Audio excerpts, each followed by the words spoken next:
It was one of the darkest moments in the naval war of the Second World War, a tragedy written in ice, steel, and silence. In the summer of 1942, as the Arctic sun burned low on the horizon and icy winds whipped across the Barents Sea, Convoy PQ-17 sailed from Iceland toward the Soviet Union, carrying vital supplies meant to keep the Eastern Front alive. Its ships were loaded with tanks, trucks, aircraft, ammunition, and food, a lifeline without which the Red Army's struggle against Hitler might have faltered. But to reach Murmansk and Arkhangelsk, these slow merchant vessels had to cross waters stalked by U-boats, shadowed by long-range bombers, and threatened by the might of the German battleship Tirpitz, lurking like a predator in the fjords of Norway. Escorting them were destroyers, cruisers, and British and American sailors who knew they were steaming into the most dangerous convoy route in the world. What happened next would go down in history as a disaster of communication, fear and miscalculation. Misinterpreted intelligence and the shadow of the Tirpitz led to an order that would doom the convoy, the fateful command to scatter. In an instant, cohesion was lost. Merchantmen broke from formation and became isolated prey for German submarines and aircraft. Over the following days, the Arctic Ocean became a graveyard of burning ships, oil slicks, and frozen men struggling in the waves. Of 35 merchant ships, only 11 would reach port, making PQ-17 one of the greatest shipping disasters of the war. Yet within this disaster were stories of courage, sacrifice, and endurance in the face of impossible odds. Tonight we will tell that story in full, tracing the decisions, the disasters, and the human experiences of one of World War II's most infamous convoys. But before we begin, I want to know, where in the world are you tuning in from, and what time is it right now as you join us to revisit the harrowing history of Convoy PQ-17. In June 1941, Adolf Hitler unleashed Operation Barbarossa, the largest invasion in history, driving millions of German soldiers into Soviet territory. Stalin's armies reeled under the onslaught, their divisions shattered, their cities burning, their supply system collapsing. Within weeks, German spearheads had penetrated hundreds of miles, threatening Leningrad, Moscow, and the Ukraine's vast breadbasket. The Red Army, brutalized by purges and caught unprepared, lost men and machines in numbers almost beyond comprehension. By the winter of 1941, the Soviet Union had already suffered millions of casualties, with entire armies annihilated or captured in encirclement battles. Factories from Ukraine and Western Russia had been dismantled in haste, shipped eastward, and reassembled in the Urals under extraordinary duress. Yet the Soviet state, though staggering, refused to fall, sustained by its people's resilience and sheer desperation. But even as Russian industry struggled to recover, the need for external aid became glaringly obvious. Britain and the United States recognized that the Eastern Front had become the hinge of the war. If Russia fell, Hitler would turn the full fury of his empire against them. From the very beginning, Churchill understood that aiding the Soviet Union was not charity but strategic necessity. Britain, battered by the Blitz and stretched across the globe, could not afford to face Germany alone if Russia collapsed. The United States, though not yet fully at war in 1941, also recognized that a strong Soviet defense would keep millions of German soldiers tied down. In secret conferences, Allied planners weighed the logistics of sending aid across oceans, continents, and hostile skies. Lend-Lease became the instrument of this cooperation, a vast flow of supplies ranging from trucks, tanks, and planes to food, boots, and raw materials. Yet the question remained, How could these supplies reach the Soviet heartland under the guns of Hitler's war machine? Overland routes through Iran were slow and limited, while the Pacific route, though less threatened, was politically sensitive and far too narrow. The only direct path that could deliver aid in volume was by sea, across the frigid Arctic waters of the Barents and Kara Seas. It was a route so perilous that even seasoned sailors called it suicide by convoy. Still, in the calculus of war, no other option offered both speed and scale. The geography of the Arctic dictated the course of history. Supplies would depart from ports in Iceland, Scotland, or later Iceland, and sail through waters patrolled by U-boats, shadowed by German reconnaissance, and within striking distance of Norway's fjord-anchored warships. Their destination, the northern Soviet ports of Murmansk and Archangels, lifelines tethered to the Red Army's survival. Murmansk, ice-free year-round, due to the warm currents of the Gulf Stream, became the primary prize, though its facilities were limited. Archangelsk, further east, froze for months at a time, but offered rail links deeper into Russia's interior. The convoys would have to fight their way through seas littered with icebergs, plagued by storms, and cloaked in constant fog. Daylight in summer stretched for 24 hours, exposing convoys to enemy aircraft without respite. Winter offered cover of darkness, but it brought ice floes and temperatures that froze steel, fuel, and flesh alike. For every ton of material shipped, the sea itself became as deadly an enemy as the Luftwaffe and Kriegsmarine. Yet these hazards only underscored the urgency of the mission. Without the Arctic route, the Soviet Union might starve, and the Eastern Front could collapse. The decision to launch Arctic convoys was therefore both a gamble and a pledge of solidarity. For Britain, it meant diverting scarce escorts, destroyers, and aircraft from the Atlantic battle against U-boats. For the United States, it meant risking merchant ships and their civilian crews in one of the most dangerous theaters of the war. For the Soviet Union, it meant entrusting survival to supplies delivered by foreign hands across an ocean of ice. Each convoy was a coalition in miniature, with American cargo ships, British naval escorts, and Soviet pilots guiding them through mined harbors.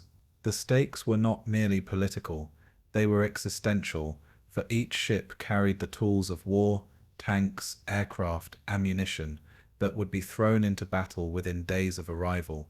In Stalin's eyes, every convoy was a litmus test of Allied sincerity, proof that Britain and America were truly committed to his survival. Failure to deliver would not only cost lives, but fracture the fragile alliance. Thus, the Arctic convoys became more than supply runs. They became symbols of trust forged in salt water and blood. Torch, El Alamein, and Normandy were still distant. Here in the Arctic, cooperation began in earnest. The men who sailed these convoys knew the risks better than anyone. Merchant sailors, many of them civilians with little training, braved waters where icebergs tore at hulls and U-boats lurked beneath. Crews chipped ice from decks to prevent ships from capsizing, their hands bleeding, their clothes stiff with frozen seawater. Convoys sailed in tight formations, hoping mutual protection might shield them from submarines and bombers. Yet in the long Arctic daylight, their wakes stretched like chalk lines across a blackboard, pointing directly to German spotters. In galleys, cooks struggled to keep food warm in sub-zero temperatures, while engineers fought engines that froze solid in salt spray. On the bridges, lookouts scanned the skies, waiting for the drone of approaching Heinkels or the sudden burst of a torpedo wake. Death came quickly in the Arctic. A hit could sink a ship in minutes, leaving survivors thrashing in waters where life expectancy was measured in seconds. Still, sailors signed on again and again, driven by duty, pay, or sheer stubbornness. Their ordeal was not romantic but relentless, an endurance that made every mile earned a small victory. These were the men who carried the lifeline eastward. Strategically, the convoys forced Germany to tie down vast resources in the Arctic theatre. The mere existence of these supply runs compelled Hitler to maintain surface fleets, U-boats and Luftwaffe squadrons in Norway, battleships like the Tirpitz, cruisers like the Admiral Hipper, and flotillas of destroyers remained anchored in fjords, waiting for opportunities to strike. Their presence tied down Royal Navy battleships and carriers, locking both sides into a perpetual chess game of positioning and deception. German air bases along Norway's coast bristled with bombers and reconnaissance planes, creating an aerial gauntlet through which every convoy had to pass. Yet even with these threats, the Allies persisted, because the Eastern Front consumed supplies on a scale no other theatre could match. The Red Army devoured trucks, jeeps, locomotives, and aircraft faster than its own factories could replace them. The convoys delivered aluminum for planes, copper for wiring, and food for starving civilians, items just as vital as tanks and guns. This flow of goods, dangerous though it was, helped sustain Soviet resistance during the war's darkest winters. The Arctic became not just a theatre of war, but a fulcrum of global strategy. The political symbolism of the Arctic lifeline cannot be overstated. Stalin demanded proof of Allied loyalty, and Churchill, despite his reservations, delivered it in the form of ships braving the Arctic ice. Roosevelt, too, understood that sending American goods to Soviet ports signaled a unity of purpose to both friend and foe. Convoys steaming northward sent a message to Berlin. The Allies would not abandon one another, no matter the cost. They also sent a message to occupied Europe, where resistance fighters looked for signs that liberation was possible. At conferences in London and Moscow, Stalin's representatives pressed relentlessly for faster, larger convoys, dismissing excuses of weather or losses to the Soviet people. Headlines of ships arriving in Murmansk became symbols of hope, proof that their struggle was recognized abroad. To sailors in the Arctic, those same headlines masked the terror of the voyage, where survival was never guaranteed. Torch might have been the first joint Anglo-American offensive, but in the Arctic, Allied solidarity was being tested under harsher terms. The lifeline was not only steel and cargo, it was trust made visible. Thus, by the summer of 1942, the Arctic convoys had become indispensable arteries in the Allied war effort. They were costly, dangerous, and often tragic, yet they sustained a front that devoured supplies at an unimaginable pace. Every voyage carried within it the paradox of desperation and determination to risk everything at sea so that Russia might continue to bleed Germany on land. As each convoy set sail, it bore not only crates and tanks, but the fragile balance of global strategy. Men in Washington, London, and Moscow watched anxiously for reports, knowing that a disaster at sea could ripple through every theatre of war. The lifeline was both material and moral, binding nations as surely as any treaty. In the holds of merchantmen lay food for Soviet workers, planes for Soviet pilots, and ammunition for Soviet soldiers holding the line against the Wehrmacht. Without them, the Red Army's survival would be measured in weeks, not years. In the Arctic Ocean, the future of the alliance was tested ship by ship, cargo by cargo, life by life. This was the lifeline to Russia, and soon it would be stretched to its breaking point. The Murmansk run was unlike any other sea lane of the Second World War, a route forged not through convenience, but through desperation. From Britain's northern ports or the anchorages of Iceland, convoys sailed into waters that seemed designed to punish human ambition.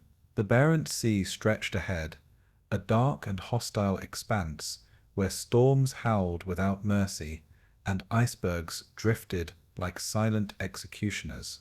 Here the very elements became enemies as dangerous as submarines or bombers. Waves towered like walls of iron, slamming into steel hulls until rivets popped and decks groaned under the strain.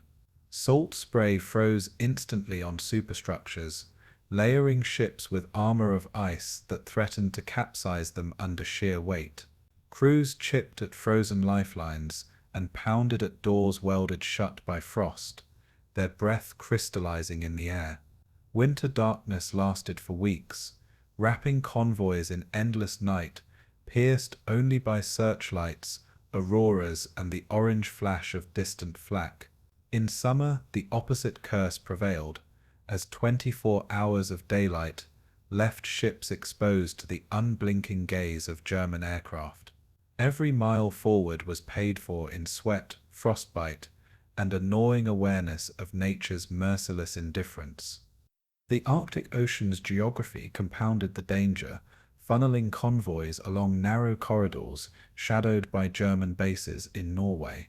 From airfields at Banak, Bardufoss, and Kirkenes, Luftwaffe reconnaissance planes scoured the sea, circling convoys like wolves scenting prey.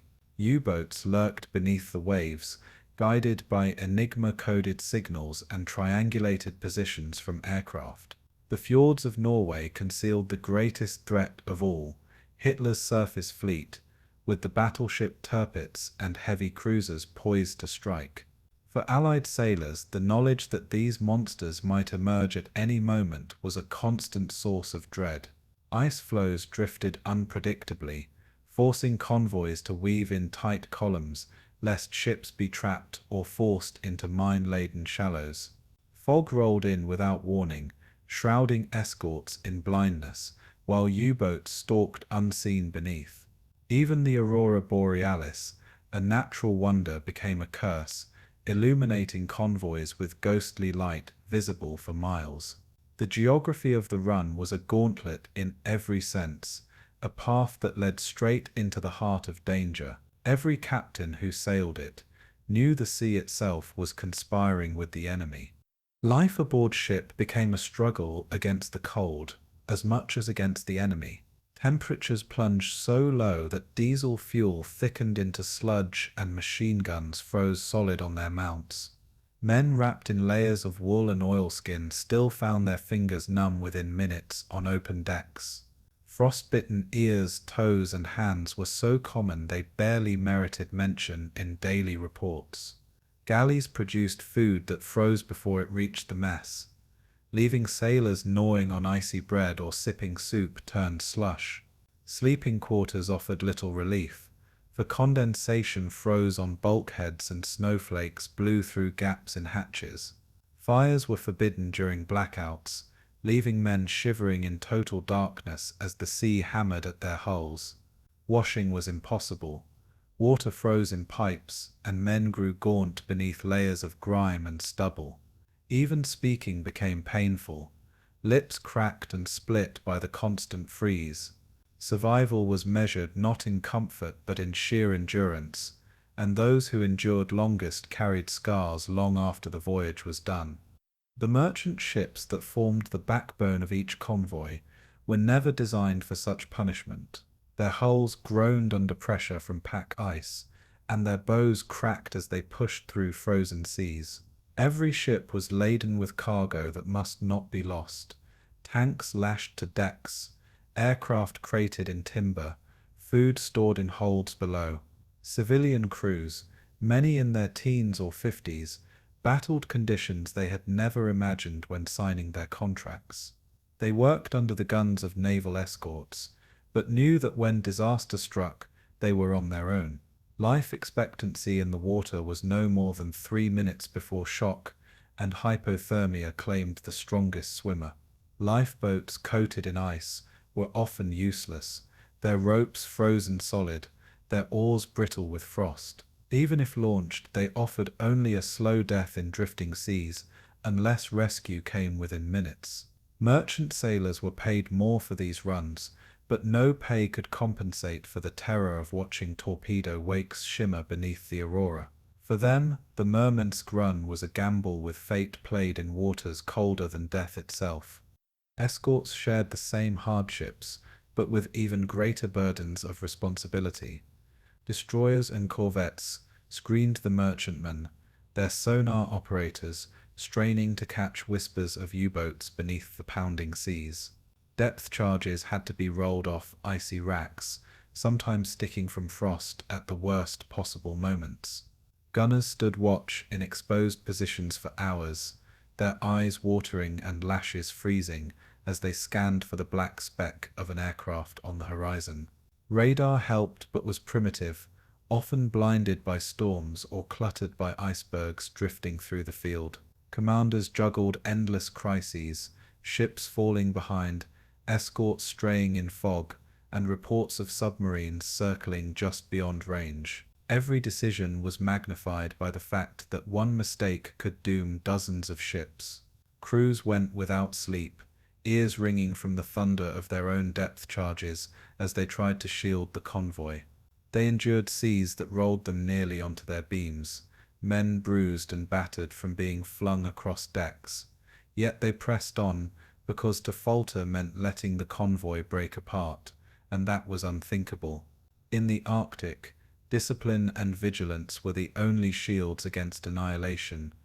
Overhead, the Luftwaffe's presence was constant, its reconnaissance aircraft nicknamed Shadows by sailors who cursed their persistence.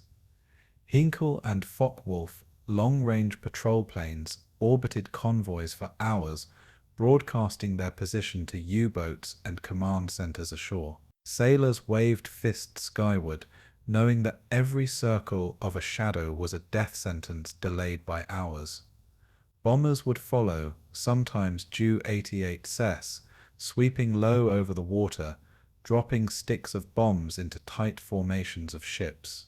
Anti-aircraft guns barked in defiance, tracers stitching arcs across the sky, but in the wide expanse of ocean there was no place to hide. Merchantmen had only token defenses, often manned by hastily trained gunners pressed into service from the crews themselves. Every attack scattered formations, leaving stragglers vulnerable to submarine ambush. Survivors recalled the sound of bombs plunging into the sea, the deafening roar as water spouts engulfed entire ships. The air war over the Arctic was relentless, the enemy not always visible, but always present in the minds of men on deck. Even when skies cleared, no one dared believe safety was more than an illusion. And then there was the psychological weight, heavier than any cargo stowed below decks. Every man aboard ship lived with the knowledge that rescue, if it came at all, would be too late. In the Atlantic, survivors could last hours in rafts or clinging to wreckage, but here the sea itself was a death sentence. The knowledge seeped into every thought, turning sleep into a torment of dreams about sinking, freezing, and drowning. Friendships became lifelines, for only by clinging to camaraderie could sailors stave off despair. Jokes were told, songs were sung, and small rituals of hope, tea, cigarettes, letters from home, became sacred. Officers struggled to maintain morale, knowing that once fear spread, discipline might crack. Yet for all the darkness, there was also pride, for every convoy completed felt like defying both nature and the Reich. Survivors spoke of a strange bond, forged not in triumph, but in shared suffering. The Arctic stripped men to their essence, revealing courage, stubbornness, and sometimes resignation. The convoy system depended not only on steel and escorts, but on human endurance tested at the edge of possibility. Thus the Murmansk run earned its reputation as the most dangerous sea route of the war. It was a theater where weather, ice, submarines, and bombers conspired together, offering no safe haven and no easy victories. The convoys that braved this path carried more than cargo. They carried the survival of the Soviet Union, the credibility of the Allies, and the hope of eventual victory. Each ship that slipped beneath the waves was a blow not just to supply tallies, but to morale across 3 continents. Each one that reached Murmansk or Arkhangelsk was celebrated like a miracle, proof that the lifeline had not yet snapped. To the men who sailed it, the Arctic Ocean was not merely a battlefield, but a place of constant trial. It demanded resilience, punished weakness, and granted survival only grudgingly. To historians, it remains a symbol of Allied cooperation and sacrifice in conditions few would believe possible. But to those who lived it, the memory was sharper, the taste of salt spray freezing on lips, the scream of bombers overhead, the silence of comrades lost to the sea. Into the Arctic Ocean, the lifeline sailed, and soon Convoy PQ-17 would face its greatest trial. Adolf Hitler understood the significance of the Arctic convoys with a clarity that bordered on obsession. He knew that every ship reaching Murmansk or Archangels carried the tools that kept the Red Army alive. Tanks, trucks, aircraft, and food were flowing into Stalin's war machine, prolonging the conflict that consumed the Wehrmacht on the Eastern Front. For Hitler, who had expected the Soviet Union to collapse within months, the convoys represented both humiliation and danger. He feared that Allied aid would tip the balance, enabling the Soviets to launch counteroffensives sooner than German industry could respond. Each cargo manifest reaching Russian soil meant more German soldiers would die in battles he had hoped to avoid. The Arctic route became, in his mind, a dagger pointed at Germany's back, an artery he was determined to sever. Orders poured from his headquarters, demanding aggressive action to annihilate these convoys. For Hitler, the Arctic was not a peripheral front. It was a decisive struggle in the shadow war for Europe's survival. To execute this vision, the German military transformed Norway into a fortress bristling with steel and concrete. Since occupying the country in 1940, the Kriegsmarine and Luftwaffe had turned its fjords into natural citadels. Submarine pens were carved into rock, airfields stretched across northern tundra, and coastal batteries guarded every approach. From bases at Trondheim, Narvik, and Tromsø, German warships patrolled the icy waters with menace. The Luftwaffe's northern squadrons, stationed at Banach and Bardufoss, could reach deep into the Barents Sea, harassing convoys across their route. U-boats operated from Kirkenes and Hammerfest, spreading a net of steel beneath the waves. Every convoy passing into Soviet waters had to thread a corridor hemmed in by these fangs. Norway, once a quiet Nordic nation, had become the springboard for Hitler's Arctic War. It was from here that his fleets and bombers would hunt PQ-17, turning geography into a weapon. Hitler's eye on the Arctic meant a constant shadow over every Allied voyage. At the center of Hitler's northern arsenal loomed the battleship Tirpitz, the pride of the Kriegsmarine, sister ship to the legendary Bismarck. She embodied German naval power, her very name inspiring dread across the Royal Navy. Anchored in Norway's fjords, she seldom sailed, but her presence was enough to alter Allied strategy. British intelligence tracked her obsessively, for even rumors of her sortie could send Admiralty into panic. Hitler saw her as a fleet in being, a symbol of deterrence whose guns could annihilate convoys in a single strike. With 15-inch guns, heavy armor, and an escort of cruisers and destroyers, she was a floating fortress.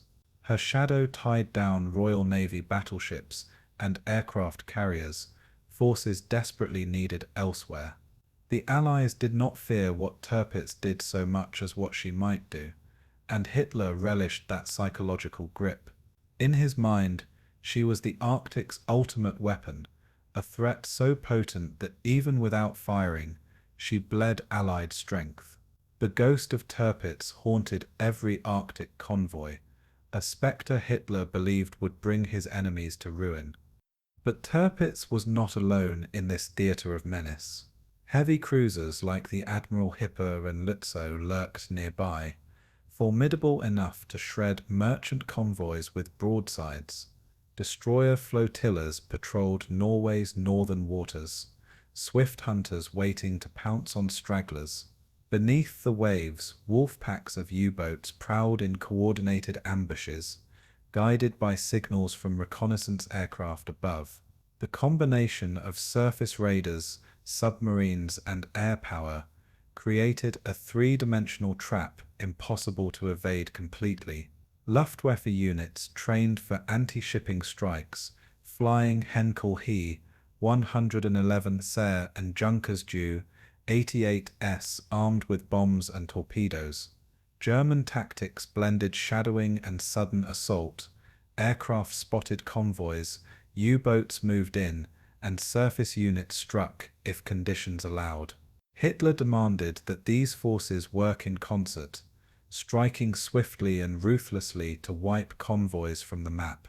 For him, the Arctic was not a secondary battlefield, it was a test of Germany's ability to crush Allied cooperation. The trap was set across thousands of miles of water, its jaws waiting to snap shut on PQ-17. Hitler's northward gaze gave the Arctic convoys no respite, only relentless pursuit. Hitler's obsession was fueled by his fear of Soviet resilience, a fear sharpened by intelligence reports of Allied aid arriving in staggering quantities.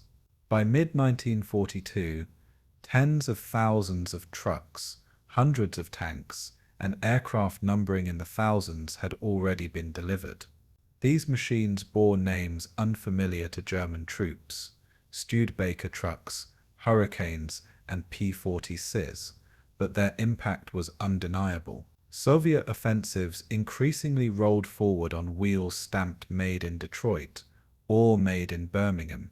Hitler saw this not only as military aid, but as proof that his enemies were knitting themselves into an alliance of steel. Every convoy reaching Murmansk was a nail in the coffin of his expectation of Soviet collapse. For him, the Arctic lifeline had become intolerable, an artery that had to be severed at any cost. This urgency translated into orders screamed at admirals and generals: sink the convoys, no matter the price. The Northern War, once peripheral, was elevated to a front of symbolic importance in Hitler's worldview. It was here, he believed, that he could break Allied unity with a single decisive blow. Yet Hitler's fixation often clashed with the reality faced by his commanders. Grand Admiral Raeder and later Admiral Dönitz warned that surface operations in the Arctic were risky. The fjords that sheltered Tirpitz also confined her, making her vulnerable to British submarines and bombers if she ventured too far. U-boat commanders knew the northern seas were treacherous, where ice and storms could foil even the most carefully planned ambush. Luftwaffe leaders complained of inadequate resources, their bombers struggling to operate in conditions that froze engines and blinded navigators. But Hitler was deaf to caution, obsessed with turning the Arctic into a showcase of German strength. His orders carried the weight of paranoia and urgency, demanding action even when prudence counseled restraint. The result was a campaign driven as much by his psychology as by strategic logic. The Arctic War became another theater where Hitler's will distorted German planning. For the men who served in Norway, his eyes were always watching, demanding victories that were not always possible. His gaze turned the Arctic into a crucible of fear and ambition. For Allied planners, this German focus was both curse and opportunity. It meant that resources desperately needed on the Eastern Front were being tied up in Norway: hundreds of aircraft, thousands of men, and some of Germany's largest warships were pinned down by the mere existence of Arctic convoys. Every convoy threatened forced Germany to keep its fleet in being ready, draining strength from elsewhere. But it also meant that every Allied voyage sailed into a storm of attention and danger, with Hitler himself monitoring their fate. British intelligence intercepted German communications, learning how closely the Führer followed convoy movements. His personal involvement amplified the risk. Failure to protect convoys would not just be a tactical loss, but a propaganda coup for Berlin. To Stalin, Allied hesitation or defeat in the Arctic would be interpreted as betrayal, something Churchill and Roosevelt feared deeply. Thus Hitler's gaze transformed the Arctic into a theater where success or disaster carried political consequences far beyond the tonnage of cargo. Every voyage became a test not only of endurance, but of Allied credibility itself. By the summer of 1942, the stage was set for catastrophe. Hitler's obsession had concentrated German strength in the north, creating a gauntlet that no convoy could pass unscathed. U-boats prowled like sharks beneath the waves, their periscopes glinting in the pale Arctic sun. The Luftwaffe, though stretched, was eager to prove itself, its pilots hungry for victories against slow merchantmen. And above all, Tirpitz brooded in her fjord, her mere presence warping Allied decisions and inflaming Hitler's confidence. In London, Admiralty weighed every rumor of her movement as if it were a thunderclap. In Moscow, Stalin demanded more ships, more supplies, more proof that the Allies would not abandon him. And in Berlin, Hitler waited, convinced that with one blow he could shatter Allied resolve. His eyes never left the Arctic, a gaze so intense it shaped the fate of men thousands of miles away. For the convoys, there was no escape from his scrutiny, only the hope of endurance. The lifeline to Russia was now fully within the crosshairs of the Third Reich.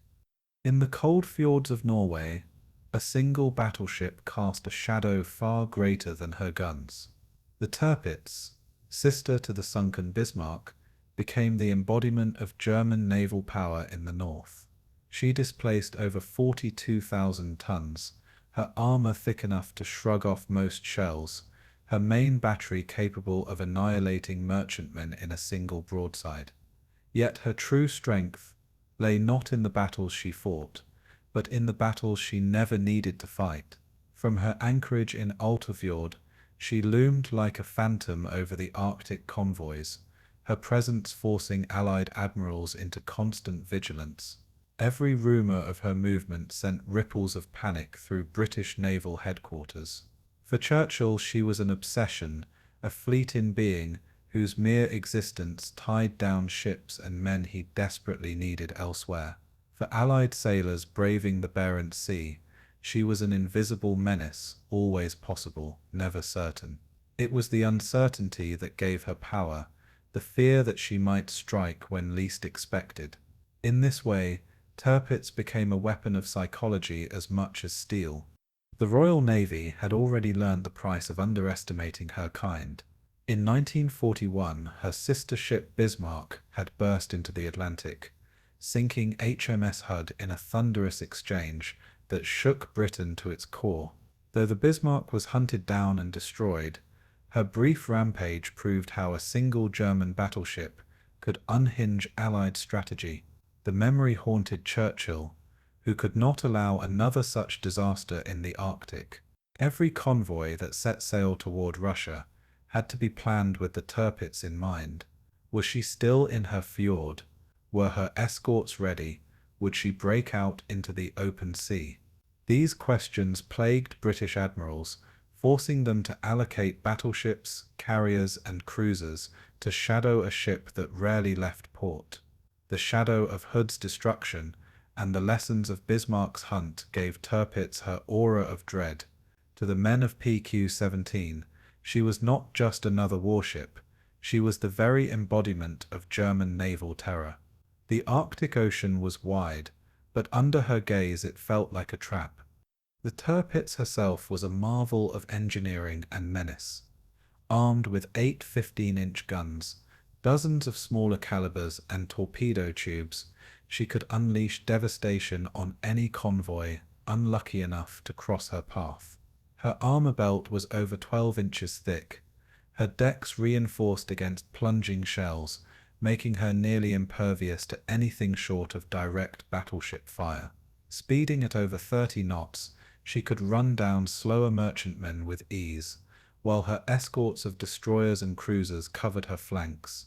She carried reconnaissance aircraft that could spot convoys far beyond the horizon, guiding her guns into position. She was more than a ship. She was a fortress at sea, a floating citadel designed to dominate northern waters. Anchored in her fjords, she looked untouchable, guarded by anti-aircraft guns, minefields, and mountains that shielded her from easy attack. The Royal Air Force tried repeatedly to strike her, but raids were met with fierce fire and near impossible odds. To Allied intelligence, every sighting confirmed the danger she posed. To Hitler, she was his northern sledgehammer, a tool to smash Allied lifelines when the moment came. What gave Tirpitz her true strength, however, was not the damage she inflicted, but the damage she might inflict. She was a threat that hung perpetually over Admiralty planning tables, her potential striking power forcing conservative decisions. Convoys had to be delayed, rerouted, or heavily escorted, simply because she existed. Battleships like HMS Duke of York, HMS King George V, and carriers like HMS Victorious were held back from other theatres to counter her. Every ton of steel dedicated to watching Tirpitz was a ton not available in the Mediterranean or the Atlantic. Admirals fumed at the imbalance, but none dared underestimate her. Even when her engines were silent, she dictated Allied deployments, a phantom admiral directing fleets without firing a shot. This was the essence of her menace. She was a battleship that achieved power through absence, a ghost whose shadow reached across oceans.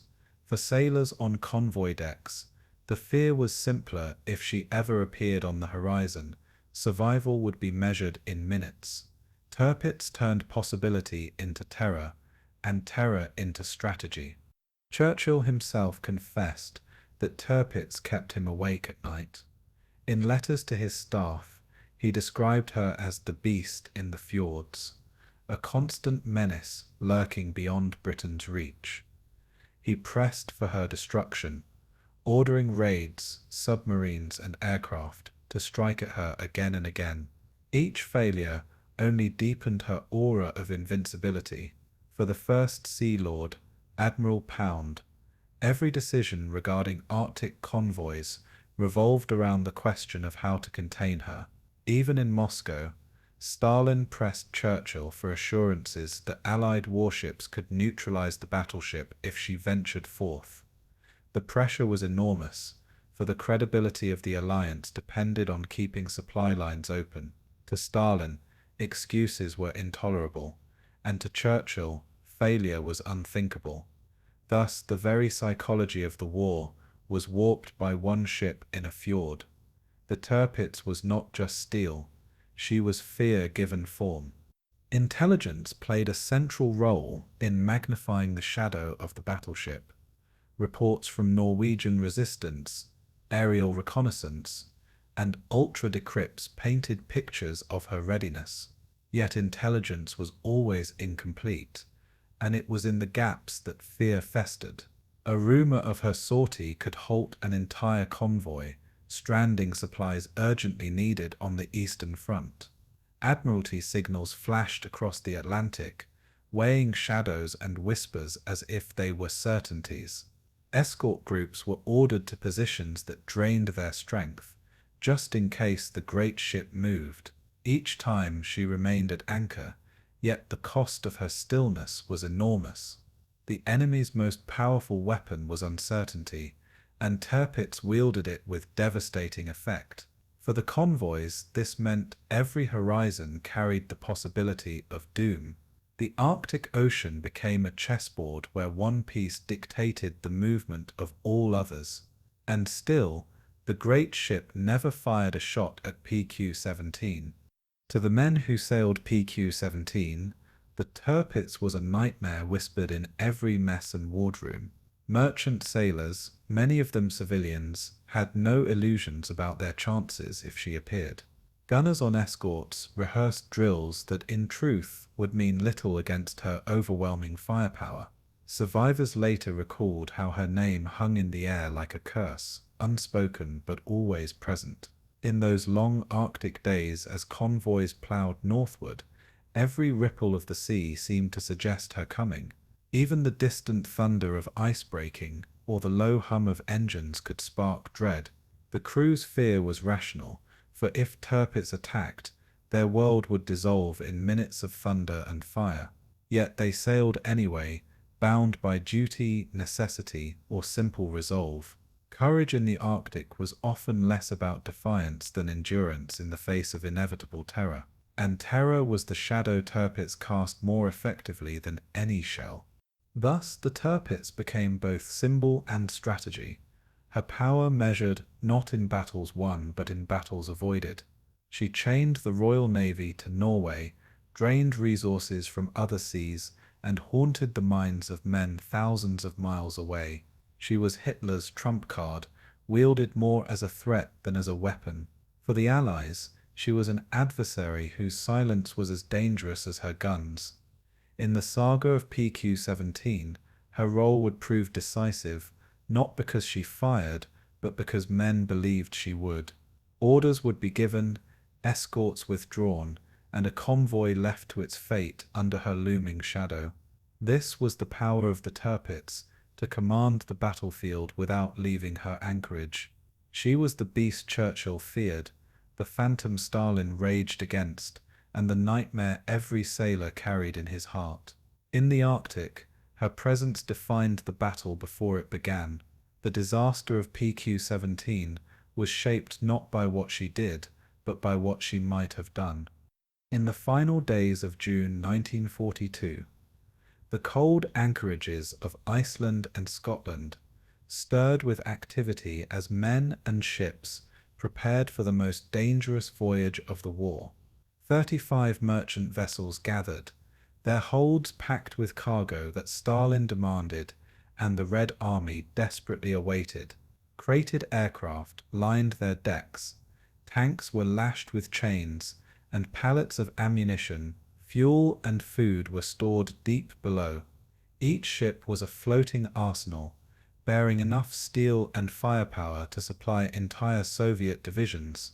Crews moved between icy decks and dimly lit holds, checking lashings, sealing hatches, and stowing provisions for the Arctic gauntlet ahead. Many of them were civilians, sailors from Britain, America, and allied nations, who had never seen such hostile seas. Their cargo manifests read like inventories of survival: locomotives, jeeps, trucks, radio equipment, boots, and canned meat. The responsibility was crushing, for each ton delivered meant lives saved on the Eastern Front. To the men loading ships, the scale was overwhelming, but to the men waiting in Russia, it was never enough. As the convoy assembled, tension hung in the air heavier than the steel in their holds. The convoy's escort forces gathered alongside, a mosaic of ships tasked with protecting the fragile merchantman. Close escorts included destroyers, corvettes, and minesweepers, their primary duty to screen against submarines lurking in the cold depths. Anti-aircraft ships bristled with guns, their barrels elevated against the threat of German bombers patrolling the skies. Armed trawlers and smaller craft formed the outer ring, their crews hardened by Atlantic duty but untested in the Arctic's extremes. Beyond them waited the distant cover force, heavy cruisers and battleships tasked with countering any sortie by Tirpitz or her consorts. Aircraft carriers were also committed, their decks prepared to launch fighters and reconnaissance planes at a moment's notice. Every class of warship had its role, each forming a link in the fragile chain that bound the convoy together. Yet even with this strength, planners knew they could not match the raw firepower of Germany's northern fleet. Their task was not to win a decisive battle, but to shepherd the convoy through storms, submarines, and shadows. It was a mission of protection, not annihilation, a shield forged of steel and sacrifice. The convoy itself was a testament to Allied cooperation, a patchwork of ships flying different flags, but bound to the same cause. American Liberty ships formed the backbone, their mass-produced hulls carrying cargoes of tanks, planes, and food. British freighters and tankers added vital capacity, loaded with fuel, lubricants, and supplies for Soviet factories. Norwegian and Dutch crews brought their own ships, symbols of nations in exile fighting back through service at sea. Some vessels were small tramp steamers pressed into duty with little more than faith and determination. Together they formed a floating city stretched across miles of sea, but united in destination. Their decks were crowded with lifeboats, rafts, and anti-aircraft guns hastily bolted into place. On their bridges, captains pored over charts and weather forecasts, knowing every decision could mean life or death. Their crews, drawn from dockyards, fishing towns, and merchant fleets, were ordinary men thrust into extraordinary peril. This was the convoy system at its starkest, fragile civilian ships shielded by naval might, carrying hope into the jaws of danger. The sailors of PQ-17 were as diverse as the ships themselves, drawn from across the Allied world. Americans, Britons, Norwegians, Dutch, Poles, and even some Soviets found themselves side by side on frozen decks. They shared cramped cabins where condensation froze on bulkheads, and every breath seemed a reminder of the cold ahead. Some were veterans of the Atlantic convoys, hardened by storms and U-boats, while others were young recruits experiencing war at sea for the first time. Fear was constant, but it was masked by routine, endless drills, inspections, and the rhythm of work. Letters from home were read and reread in the long waits before departure, tucked carefully into pockets as talismans against fate. In canteens and mess halls, men spoke quietly of Tirpitz and of the dangers ahead, their words often breaking into nervous laughter. Each man carried his own reasons for sailing: duty, wages, patriotism, or the simple inability to refuse. Whatever their motivations, they now shared the same destiny, bound together on a voyage through waters that had claimed countless before them. In PQ-17, humanity itself became cargo, fragile and irreplaceable. The convoy's organization was meticulous, for survival depended on order. Ships were arranged in columns, their positions fixed to maximize escort coverage and minimize exposure. Faster ships often took the lead, while slower or more vulnerable vessels were placed within the protective screen. Each captain was given strict instructions on speed, formation, and signaling, for confusion meant disaster. When Wolfpacks closed in, communication was limited to prevent enemy detection, forcing ships to rely on discipline and pre-arranged signals. The convoy would move as one, a lumbering fortress of steel, yet one that could be shattered if scattered. Escorts patrolled the flanks and rear, ready to pounce on submarines or drive off aircraft. Supply ships carried spare fuel and provisions for the escorts themselves, ensuring the screen remained tight across the long voyage. The entire structure resembled a living organism, each part dependent on the whole for survival. In PQ-17, the convoy system was pushed to its limit, a fragile balance of discipline and determination. The cargo of PQ-17 revealed the scale of Allied commitment to the Soviet Union. Tanks, including Valentines, Matildas, and American Shermans, were lashed to decks, their turrets covered against the salt spray. Aircraft were shipped in crates or perched on decks, their wings folded, ready to be assembled in Russian fields. Trucks and jeeps filled the holds, vital for the mobility of Soviet armies across vast distances. Ammunition, shells, and explosives were carefully stowed, every ton representing days of combat on the Eastern Front. Food shipments were equally critical, with flour, meat, and canned goods destined for soldiers and civilians alike. Medical supplies, boots, and uniforms filled the gaps, for war demanded more than weapons alone. The convoy carried not just tools of destruction, but instruments of survival, each crate a symbol of endurance. To Stalin, these cargoes were proof of Allied commitment to the sailors. They were just more weight dragging them into danger. Yet every ton was indispensable, every crate fought for with the promise of Soviet resistance. PQ-17 was more than a convoy, it was an artery of war.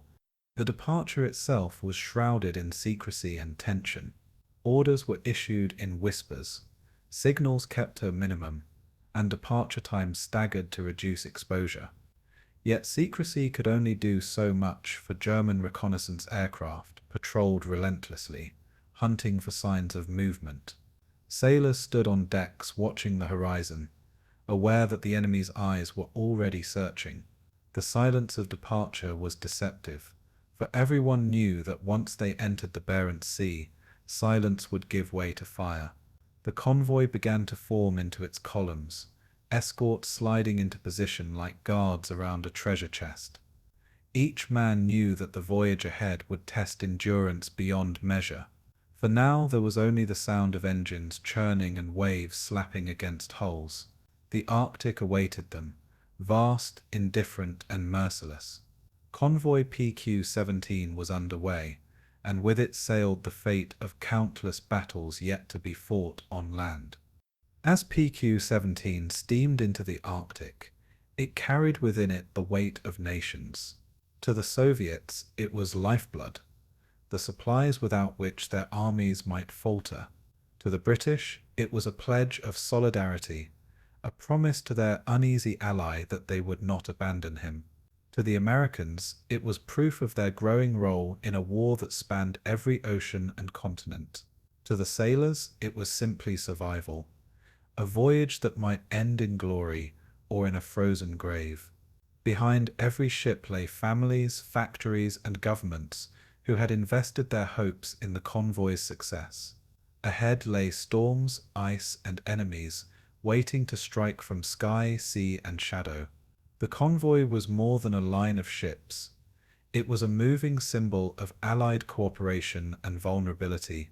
Every bow that cut through the waves carved a path toward both destiny and danger. And in the fjords of Norway, the watchers of the Reich prepared, waiting for the moment to strike. The defense of Convoy PQ-17 rested not only on courage but on strategy, and here the Royal Navy faced a cruel dilemma. The Arctic seas stretched vast and hostile, demanding escorts both near at hand and distant over the horizon. Close escorts, destroyers, corvettes, and minesweepers, were essential to fight off U-boats and aircraft circling the convoy. Yet these smaller ships were no match for the giants lurking in Norway's fjords. To counter Tirpitz and her consorts, the Admiralty had to commit heavy units, battleships, carriers, and cruisers capable of engaging in decisive battle. But such capital ships could not remain tethered tightly to the convoy, for their presence risked drawing the German fleet directly onto merchantmen. Instead, they shadowed from afar, poised to intercept if the enemy emerged but too distant to stop submarines and bombers. This created a fragile balance: too few close escorts, and the convoy would bleed under U-boat attack; too few distant ships, and a German surface strike would mean annihilation. The dilemma was constant, agonizing, and never fully resolved. Admiral Dudley Pound, the first Sea Lord, understood the stakes with painful clarity. He bore the burden of deciding how to divide scarce ships across multiple fronts: the Atlantic, the Mediterranean, and now the Arctic. Every vessel committed northward was one less guarding vital convoys of food and oil to Britain itself. Yet to skimp on protection for PQ-17 risked handing Hitler the triumph he so desperately sought. Pound was haunted by memories of the Bismarck, the battleship that had once slipped past British screens and inflicted catastrophe. He knew that if Tirpitz struck, the loss of merchantmen would not only cripple aid to Russia, but shatter Allied credibility. But he also knew that capital ships, once lost, could not easily be replaced. Thus his orders were cautious, shaped by fear of risking the fleet he had labored so hard to preserve. It was a decision-making environment where every choice carried the weight of possible disaster. And for PQ-17, Pound's caution would prove as fateful as any torpedo or bomb. The convoy itself was entrusted to Rear Admiral Louis Hamilton, leading the close escort group. His destroyers and corvettes were to guard the merchantmen from submarines, their sonar operators straining to catch whispers beneath the waves. Minesweepers cleared paths through drifting hazards, while anti-aircraft ships fired at enemy bombers sweeping down from Norway. Yet Hamilton's force was limited, stretched thin across dozens of vulnerable ships. Escort commanders faced exhaustion as they dashed from one alarm to the next, never knowing if the next contact would be real or false. The strain was immense, for the margin of error was razor-thin. A single slip could see torpedoes tearing into hulls or bombs exploding amid columns of cargo ships. Hamilton knew his men were fighting the hardest of battles, defense without relief, vigilance without end. His close escorts were the shield of the convoy, but their steel was thin, and their numbers too few. They were asked to hold against an ocean of threats. Beyond Hamilton's screen, another shield waited, commanded by Vice Admiral Bruce Fraser. His force included battleships like HMS Duke of York and cruisers powerful enough to confront the German fleet. Their orders were clear: remain within striking distance, but avoid exposing the convoy to sudden battle. Fraser's ships were predators in waiting, powerful yet leashed by caution. They steamed in cold seas miles away, their crews enduring the same freezing winds, their eyes fixed on wireless signals. Their very presence tied down German warships, for Hitler dared not unleash Tirpitz without reckoning with Fraser's shadow. Yet to the men of the merchant fleet, Fraser's power was invisible, distant thunder they could not hear. If submarines struck, if bombers dove, it was Hamilton's thin screen they relied on, not Fraser's heavy guns. This division of roles was necessary, but it created gaps in protection that could never be closed. For the sailors in the convoy, the distant cover felt more theoretical than real. The dilemma was cruelly clear: the convoy's shield was always incomplete. This balance was further complicated by intelligence, or rather, by uncertainty. Admiralty feared that Tirpitz might sortie at any moment, yet there was never certainty she would. Reports arrived through resistance channels, decrypted messages, and reconnaissance flights, but these were fragmentary and often contradictory. A rumor of her movement could cause entire strategies to shift, convoys delayed or diverted in panic. Pound knew that committing battleships too close to a convoy could lure them into ambushes prepared by German submarines. Conversely, holding them too far back meant merchantmen faced the Luftwaffe and Wolfpacks with inadequate support. Every decision was a gamble based on incomplete knowledge, every risk magnified by Hitler's fixation on the Arctic. Intelligence shaped the escort dilemma as much as steel and guns. For PQ-17, the shadow of Tirpitz loomed larger in reports than in reality, and yet it was that shadow that drove Admiralty orders in the days ahead. To the sailors, these debates in London and Scapa Flow meant little. They saw only the escorts steaming beside them, destroyers racing to depth-charge contacts or flak ships firing at circling aircraft. They judged their chances by the number of friendly hulls they could count, not by battleships hidden over the horizon. Merchant captains often expressed quiet frustration, wondering why the great warships were not closer at hand. In their eyes, distant cover seemed an abstract comfort compared to the immediacy of U-boats and bombers. Escort crews themselves felt the burden, their small ships hammered by waves, their weapons freezing in Arctic spray. They knew they were the ones who would bear the brunt of attack, their thin armor no match for torpedoes or bombs. The strain frayed nerves, but it also forged grim determination. Each man knew his presence was a shield, however fragile, against annihilation. The dilemma was invisible to them. The duty was not.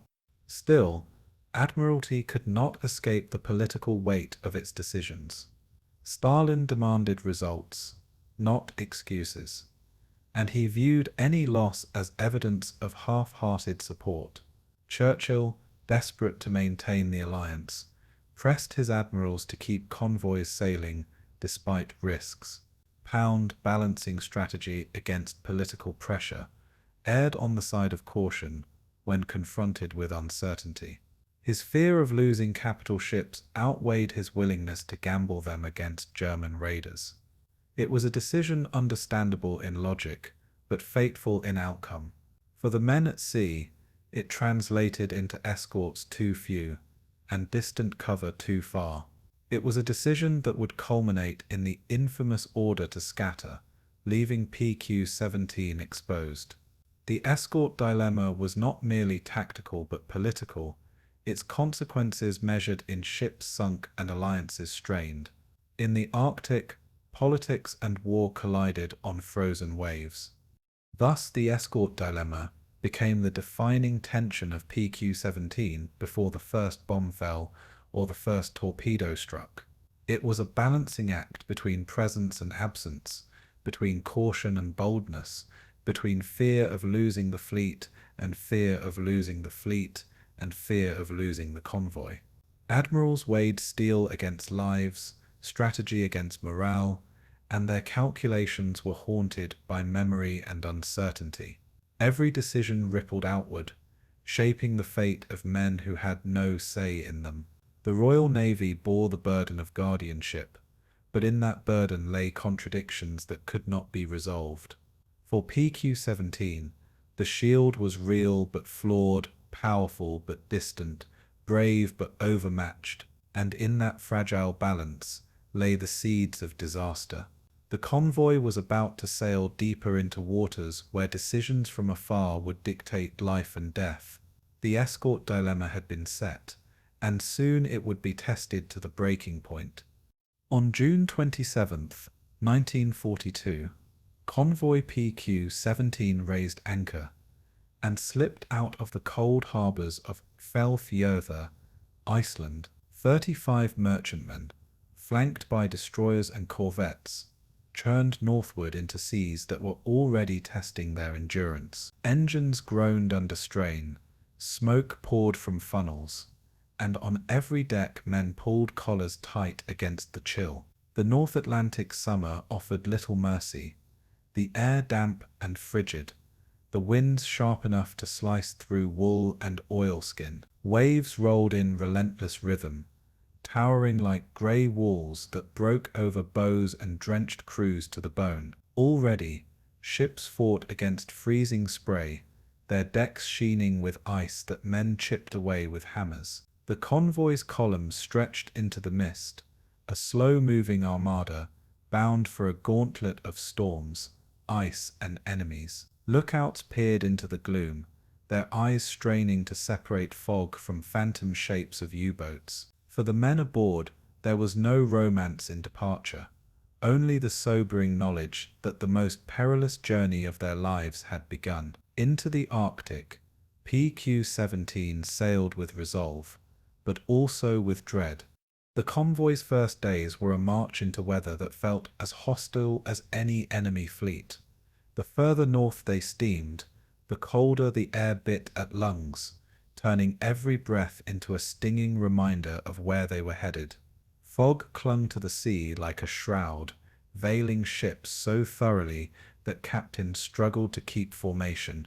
Ice formed quickly, covering lifeboats, rigging, and even guns until they seemed encased in glass. Sailors chipped at decks to keep ships balanced, their boots slipping on frost that spread faster than they could clear it. Below decks, the damp cold seeped into bunks, turning blankets into clammy weights that offered little warmth. Galleys struggled to produce hot meals, their stoves choking in the wind, leaving men gnawing on cold bread and salted meat. In engine rooms, stokers sweated in sweltering heat as they shoveled coal, their faces streaked with soot, their bodies shaking when they returned topside. The Arctic punished without discrimination, freezing one man while burning another within the same ship. And all the while, the convoy pressed onward northward, into seas where weather was as merciless as war. By the time PQ-17 reached the latitude of Jan Mayen Island, the true face of the Arctic revealed itself. Great floes of drifting pack ice began to appear, jagged white mountains rising from the sea like floating fortresses. Captains steered carefully, their helmsmen watching for the grinding sound of ice against steel hulls. The danger was constant. A miscalculation could crush a bow or tear open plates below the waterline. Icebergs loomed suddenly in the fog, towering spectres that forced convoys to scatter and regroup in disciplined maneuvers. For sailors, the sight was awe-inspiring but terrifying, beauty laced with mortal peril. Deckhands took turns smashing ice from railings and gun mounts, their hands raw and bleeding despite thick gloves. Every new coating of frost added weight that tilted ships dangerously, threatening to capsize vessels without a shot fired. The ice did not simply hinder, it threatened to destroy, silently and without warning. PQ-17 was already in battle, but its first enemy was nature itself. Navigation in such conditions was a trial of nerve and endurance. Compasses quivered under magnetic interference, while stars remained hidden behind curtains of cloud and fog. Charts offered only partial guidance, for the pack ice shifted constantly, redrawing maps with every tide. Captains relied on convoy signals and the discipline of columns, trusting their neighbors to hold course in a world of near invisibility. At night, the faint glow of the Arctic twilight offered little comfort, its pale light reflected off ice floes like ghostly lanterns. Signal lamps flickered across the mist, the convoy's heartbeat pulsing in Morse through the haze. Every change in course or speed rippled outward, demanding precision from dozens of crews who could barely see each other. Yet, despite the fog and ice, the convoy pressed onward, bound by the rigid necessity of timetable and fuel reserves. Delays meant vulnerability, for the longer they lingered in the Arctic, the greater the chance the enemy would strike. To survive, they had to move forward into danger, into cold, into the unknown. The men aboard lived in a rhythm dictated by hardship. Watches rotated in exhausting cycles, with men stumbling from hammocks to frozen decks in half-conscious obedience to duty. Lookouts froze in crows' nests, their faces scoured by icy winds, their eyes watering until every shape seemed like an enemy periscope. Below, engineers worked tirelessly to keep engines alive, wiping frost from valves and checking pipes that threatened to crack in the cold. Gun crews drilled at their weapons, scraping ice from breaches that froze faster than oil could lubricate. Meals were hurried affairs, often eaten standing, as men refused to leave posts unguarded for long. Letters from home were clutched in pockets, reread in dim light as anchors against despair. The sea itself punished morale, for days blended into nights, with no relief, only endless grey horizons. Camaraderie became survival, with small jokes, shared cigarettes, and murmured songs holding fear at bay. But beneath the surface, every man knew that storms and ice were only the beginning. The enemy was out there, waiting, and the convoy could not hide forever. For the escorts, the ice added yet another layer of burden. Destroyers patrolling the flanks found their speed checked by floes that forced sudden course corrections. Minesweepers struggled to clear paths, their crews laboring in cold so brutal it froze ropes stiff in their hands. Anti-aircraft ships, bristling with guns, found their barrels clogged with frost that had to be chipped away before they could fire. Sonar operators strained to hear beneath the grinding noise of ice against hulls, the ocean's whispers drowned in static.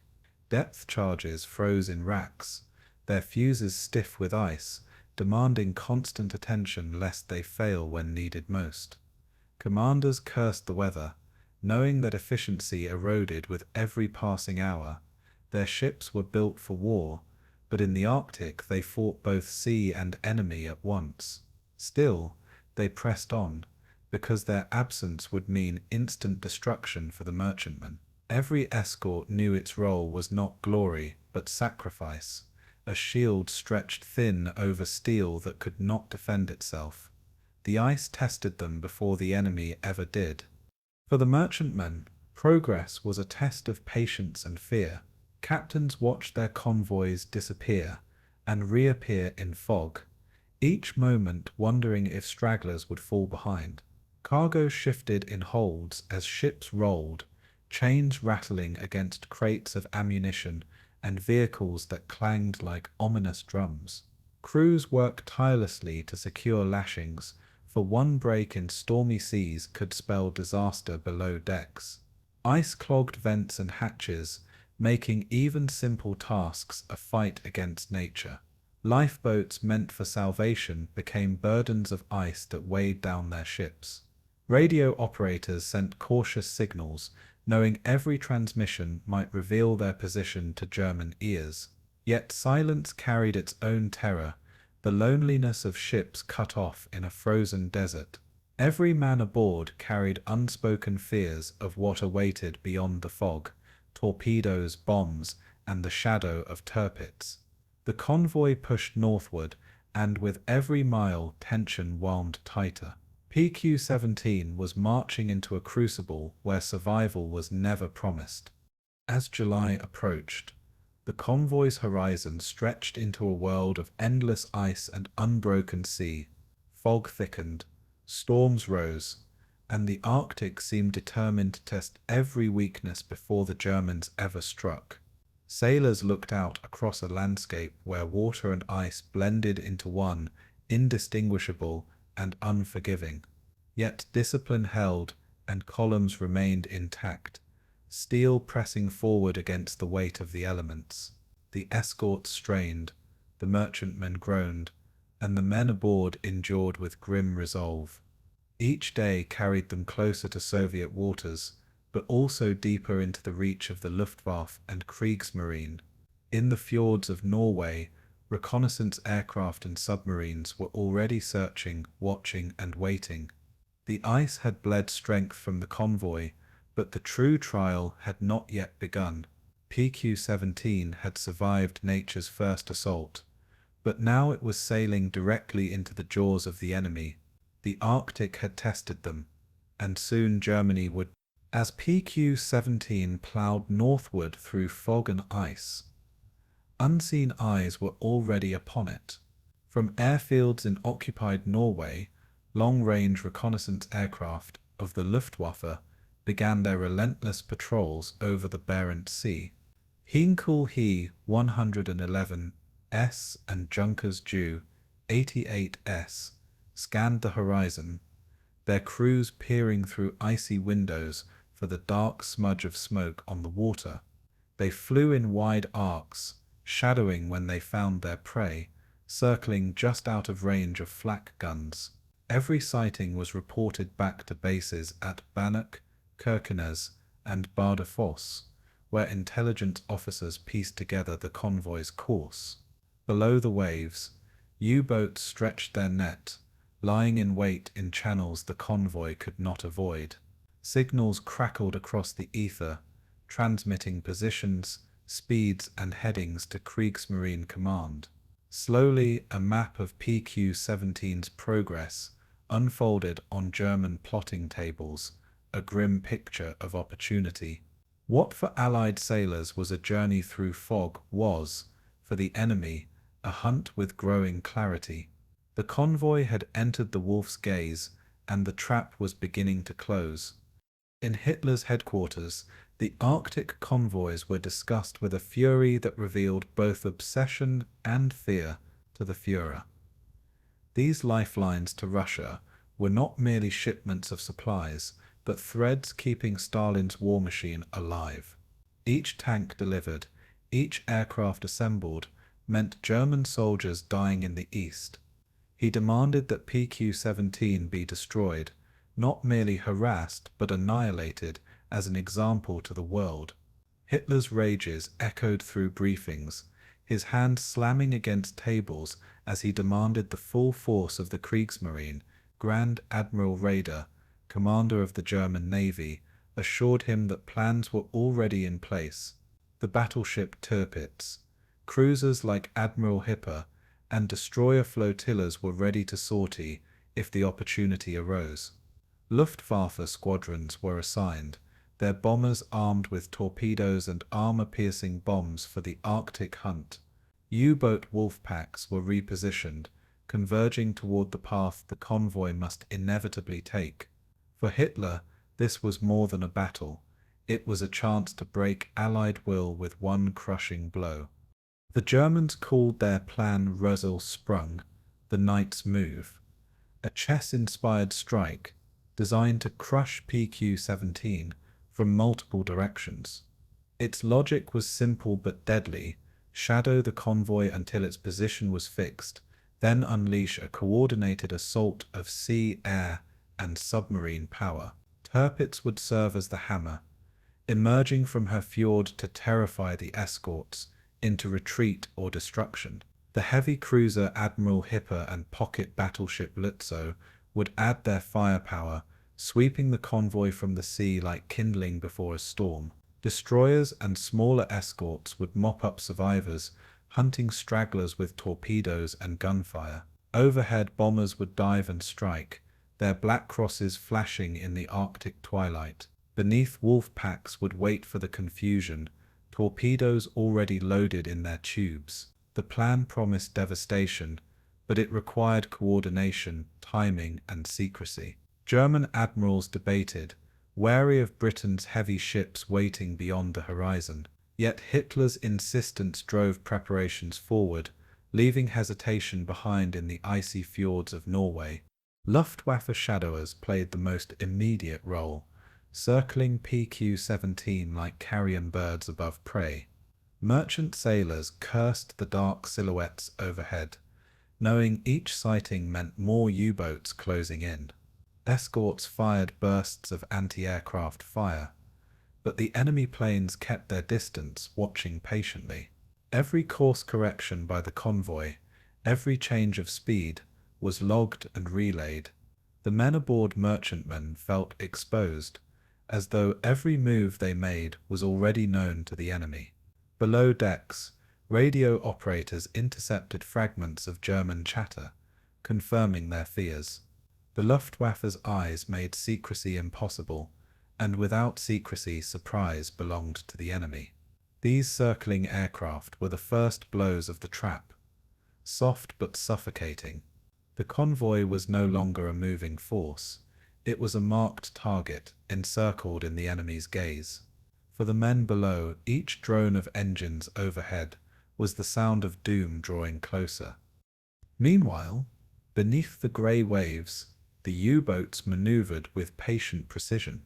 Their commanders tracked PQ-17's course, adjusting positions as they prepared for ambush. Every hour brought them closer, their crews tense in the stifling air of submerged compartments. Men whispered in narrow bunks, knowing they might soon unleash torpedoes against helpless merchantmen. Periscopes broke the surface in cautious glimpses, recording the smoke plumes of the convoy in the distance. Already Wolfpacks were assembling into a crescent, teeth closing on prey that could not escape. The U-boat arm, veterans of the Atlantic, relished the opportunity to strike in numbers. For them, the Arctic offered both challenge and reward, harsh seas but rich targets. As the convoy pressed on, the hunters pressed closer, their patience sharpening into lethal intent. The sea was alive with enemies, silent and unseen, waiting for the signal to strike. At the German naval bases in Norway, preparations accelerated with each passing hour. Crews aboard Tirpitz drilled relentlessly, loading shells into turrets and rehearsing battle stations. Admiral Hipper's decks rang with the sound of sailors readying torpedoes and calibrating fire control systems. Destroyers refueled and armed, their flotillas lined up like wolves, straining at the leash. Luftwaffe ground crews worked tirelessly at airfields, towing bombers into position, their wings heavy with torpedoes. Ammunition was stockpiled, fuel pumped, and orders transmitted under the strictest secrecy. To Allied intelligence, only fragments of these movements trickled through, never enough to reveal the full scale. The Germans knew the importance of timing. The blow had to be sudden, overwhelming, and decisive. Their admirals debated the risks of drawing the Royal Navy into battle, but Hitler's fury silenced hesitation. The Great Northern Fleet was on the edge of motion, engines warmed, waiting for the word. PQ-17's fate was being forged in Norwegian fjords before the convoy even knew it. For the men aboard PQ-17, the sense of being hunted was palpable. Lookouts reported aircraft sightings daily, and sonar operators recorded possible submarine contacts in the fog. Escorts drove off shadows with depth charges, but each attack felt like striking at ghosts. Merchant crews huddled in mess halls, speaking in low voices about the rumors of Tirpitz. The name alone was enough to drain color from faces, for they knew their ships could not withstand even a single salvo. Rumors spread quickly, magnified by the silence of official word and the growing presence of enemy aircraft. Even as they chipped ice from decks or ate their meager rations, men felt the invisible net tightening. Survival seemed less a matter of skill and more a matter of luck, a lottery decided by fate. Each passing day carried them closer to Soviet waters, but deeper into danger. The trap was not yet sprung, but its jaws were closing fast. By the first days of July, German commanders had everything they needed to strike. PQ-17's position was fixed, its speed predictable, its escorts identified and judged. Hitler pressed harder, demanding that Tirpitz prepare to sail and annihilate the convoy. Orders cascaded through the Kriegsmarine, summoning ships and planes to readiness in Norway's fjords. The Luftwaffe tightened its shadow, U-boats honed their ambushes, and the Arctic itself offered no escape.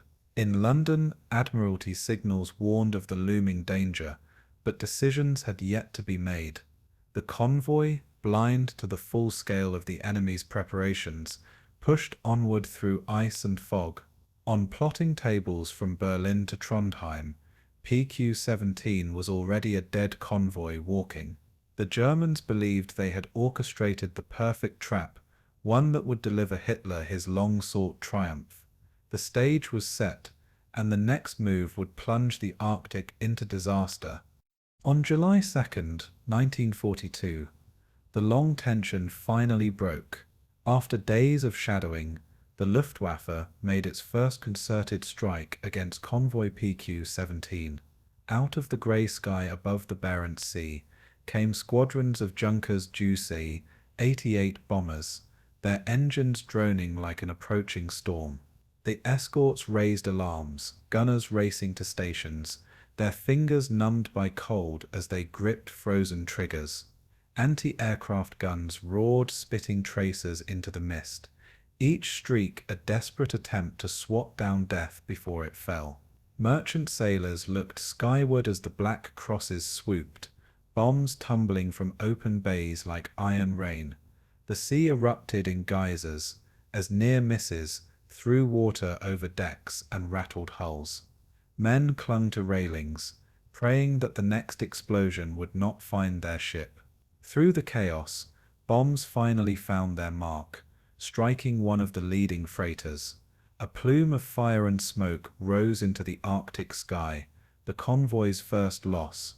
The merchant ship Christopher Newport, carrying tanks and supplies, was the first to be crippled. Bombs smashed into her, setting fire to her holds and ripping steel into twisted fragments. Her crew scrambled desperately to contain the blaze, but flames spread faster than hoses could douse. Ammunition cooked off below, sending flashes through the inferno as men abandoned ship into freezing water. Escorts moved to assist, but the convoy could not stop, for hesitation meant greater vulnerability. Other ships pressed forward, leaving lifeboats and burning wreckage in their wake, an image that seared itself into every sailor's mind. The Luftwaffe circled back, searching for stragglers to finish off, their shadows darting across waves like predators. For the men rowing through icy swells, rescue was uncertain, and survival was counted in minutes. Already the Barents Sea claimed its first victims of PQ-17, and above the Germans exulted, the trap had drawn its first blood. That night another threat emerged, silent and unseen, beneath the convoy's path. U-boat Wolfpacks moved in, guided by the signals of aircraft and reconnaissance reports. In the darkness, the periscope of U-456 broke the waves, its commander tracking the silhouettes of merchantmen through mist. At midnight, torpedoes streaked into the convoy, white trails cutting through black water toward unsuspecting hulls. A freighter staggered as explosions ripped into her side, steel groaning before the ship lurched violently.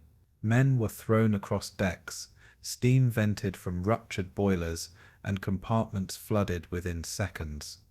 Lifeboats splashed into water as sailors scrambled, some leaping into waves before fire engulfed them. Escorts responded swiftly, dropping depth charges that shook the sea with thunder, but the U-boat slipped back into darkness. For the men afloat, the night was filled with burning wreckage and cries carried by the wind. The Arctic silence was gone, replaced by the roar of war. By dawn, the convoy's men knew the attacks had only begun. The Luftwaffe returned in waves, their Jube 88s now joined by torpedo bombers, the feared Heinkel He 111 says, sweeping in low over the water. Shipboard gunners fired frantically, tracers sparking against the waves, trying to build a wall of steel before the bombers. The Heinkel skimmed the sea at terrifying speed, torpedoes sliding from their bellies to slice toward merchant hulls. One tanker took a direct hit, erupting in a column of flame that lit the grey sky in orange fury. Burning oil spread across the water, trapping survivors in a floating inferno as escorts raced to pluck them out. Sailors screamed as fire licked across lifeboats, some leaping into freezing waters to escape flames. Others watched in horror from neighboring decks, powerless to intervene as friends vanished beneath smoke. It was a vision of hell upon an ocean already cruel, and still the convoy pressed on. The gunners of PQ-17 fought back with desperate courage. Anti-aircraft fire filled the sky, tracers arcing upward in defiance of the bombers diving from above. On some ships, young sailors barely trained in gunnery found themselves firing until their hands blistered. The recoil of weapons bruised shoulders, the noise deafened ears, but still they fired, hoping to bring one enemy down. Here and there, success came, a bomber trailing smoke, spinning downward into the sea. Cheers rang out, brief moments of triumph amid terror, quickly silenced by the next wave of attackers. The air battle was relentless, each attack pounding the convoy's nerves thinner and thinner. Men had no time to rest, no time to recover from shock before another siren screamed overhead. Every hour brought more casualties, more wreckage, more names that would never return home. PQ-17 was learning the true meaning of attrition. For the escorts, the battle was chaos without pause. Destroyers zigzagged furiously, their guns pounding sky and sea alike, while depth charges boomed behind them in pursuit of U-boats. Commanders shouted orders through frozen wind, voices hoarse from hours of strain. Crews dashed between stations, reloading guns, repairing damage, dragging wounded below. Smoke and spray blinded vision, while constant alarms shattered concentration into fragments of exhaustion. Yet they fought on, knowing their duty was to shield the fragile lifelines behind them. Some ships sustained damage but pressed forward, their decks scorched, their guns iced but still firing. Others circled stricken freighters, trying to buy time for crews to abandon ship before fire consumed them. The escorts fought a war on every front above, below, and around, and their endurance was stretched to breaking point. But without them, the convoy would have been obliterated in hours. Their sacrifice bought PQ-17 precious time, even as the noose tightened. In the merchant ships, the experience was one of terror laced with helplessness. Civilians stood at gun mounts, gripping weapons they had learned to fire only weeks earlier. Others tended to cargo lashings, praying that bombs would not strike the crates of tanks and ammunition below. The decks were slippery with ice and blood, every moment demanding a choice between duty and survival. In mess halls turned sickbays, wounded men lay groaning, wrapped in blankets against the Arctic chill. Captains shouted through megaphones, trying to hold order as crews scrambled to lifeboats. Some ships managed to keep formation, their smoke rising defiantly despite damage. Others slowed, drifted, or fell behind, becoming easy targets for U-boats circling in the fog. Every sailor knew that stragglers rarely survived in the Arctic, and as the day wore on, PQ-17 was already beginning to bleed. By July 3rd, the convoy was battered, shaken, and diminished, but it still moved northward. Behind it, the sea was littered with wrecks, oil slicks, and bodies drifting in the swells. Ahead, the Germans tightened their trap, encouraged by each success, convinced the final blow was near. For the men of PQ-17, every hour had become survival. Every horizon, a new terror waiting to descend. They had faced U-boats in the night, bombers in the day, and the constant punishing cold. Yet the greatest threat still loomed unseen, anchored in Norwegian fjords, waiting for orders. Tirpitz had not moved, but her shadow grew with each new loss. The convoy pressed on with fewer ships, weaker escorts, and nerves stretched to breaking. The first blows had been struck, but the storm was only beginning. For PQ-17, the worst was still to come. As the battered ships of PQ-17 pressed northward, another battle was unfolding far from the Barents Sea. In London's Admiralty War Room, the air was thick with tension as signals poured in from intelligence networks across Europe. Ultra-decrypts hinted at German naval movements, but the fragments were uncertain, riddled with contradictions. Reconnaissance flights reported ships stirring in Norwegian fjords, yet weather made confirmation impossible. Resistance agents whispered of activity around Tirpitz, fueling suspicion that the battleship might soon sail. Admirals pored over charts, their compasses and dividers tracing arcs across icy seas. Every scrap of information was weighed with grim seriousness, yet the truth remained elusive. For the men at the plotting tables, ambiguity was more dangerous than ignorance. To them, the fate of PQ-17 hung on whether Tirpitz remained anchored or was already at sea. The fog of war in London matched the fog on the Arctic waters, and both concealed catastrophe. Admiral Dudley Pound, Britain's first Sea Lord, bore the responsibility of deciding how to interpret this confusion. Pound was cautious by nature, deeply scarred by memories of the Bismarck's rampage the year before. He knew that one German battleship could unhinge entire campaigns and shatter political confidence in Britain's leadership.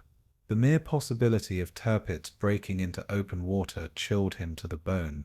Around him, advisors urged prudence, reminding him of Hitler's obsession with the Arctic convoys and the growing evidence of German preparations. Pound struggled between conflicting duties: protect the convoy or preserve the fleet for the long war ahead. To lose the merchantmen would be a tragedy, but to lose capital ships would be a disaster Britain might never recover from. In his mind, every possibility of Tirpitz's sortie magnified into looming certainty. By July 4th, his patience with uncertainty snapped. The order he would soon give would echo through history. Signals flowed constantly between London and the Arctic, a lifeline of information that could save or doom the convoy. Radio operators aboard PQ-17 tapped out messages in the cold, their breath freezing as they relayed damage reports and sightings. In return, Admiralty signals arrived coded and urgent, demanding captains change course or prepare for attack. Every new message carried weight, yet also confusion, for they reflected London's anxieties as much as intelligence. At sea, men often had little context for the orders they received, obeying in trust and in fear. When word spread of possible German sorties, tension aboard the convoy rose sharply. Sailors whispered the name Tirpitz, their eyes darting to the horizon for a ship they could not see. The fog of uncertainty settled thick over the decks, blending with the Arctic mist until reality and rumor blurred. Convoys lived or died by signals, and PQ-17 signals were fast becoming chains of panic. The enemy had not yet appeared, but the Admiralty's unease was already shaping events. In the fjords of Norway, Tirpitz herself remained still, her great hull guarded by mountains and anti-aircraft guns. She was ready, her guns loaded, her crew drilled to perfection, but she had not yet left her anchorage. To Hitler, her value was measured less in action than in threat, yet his orders demanded preparations for a strike.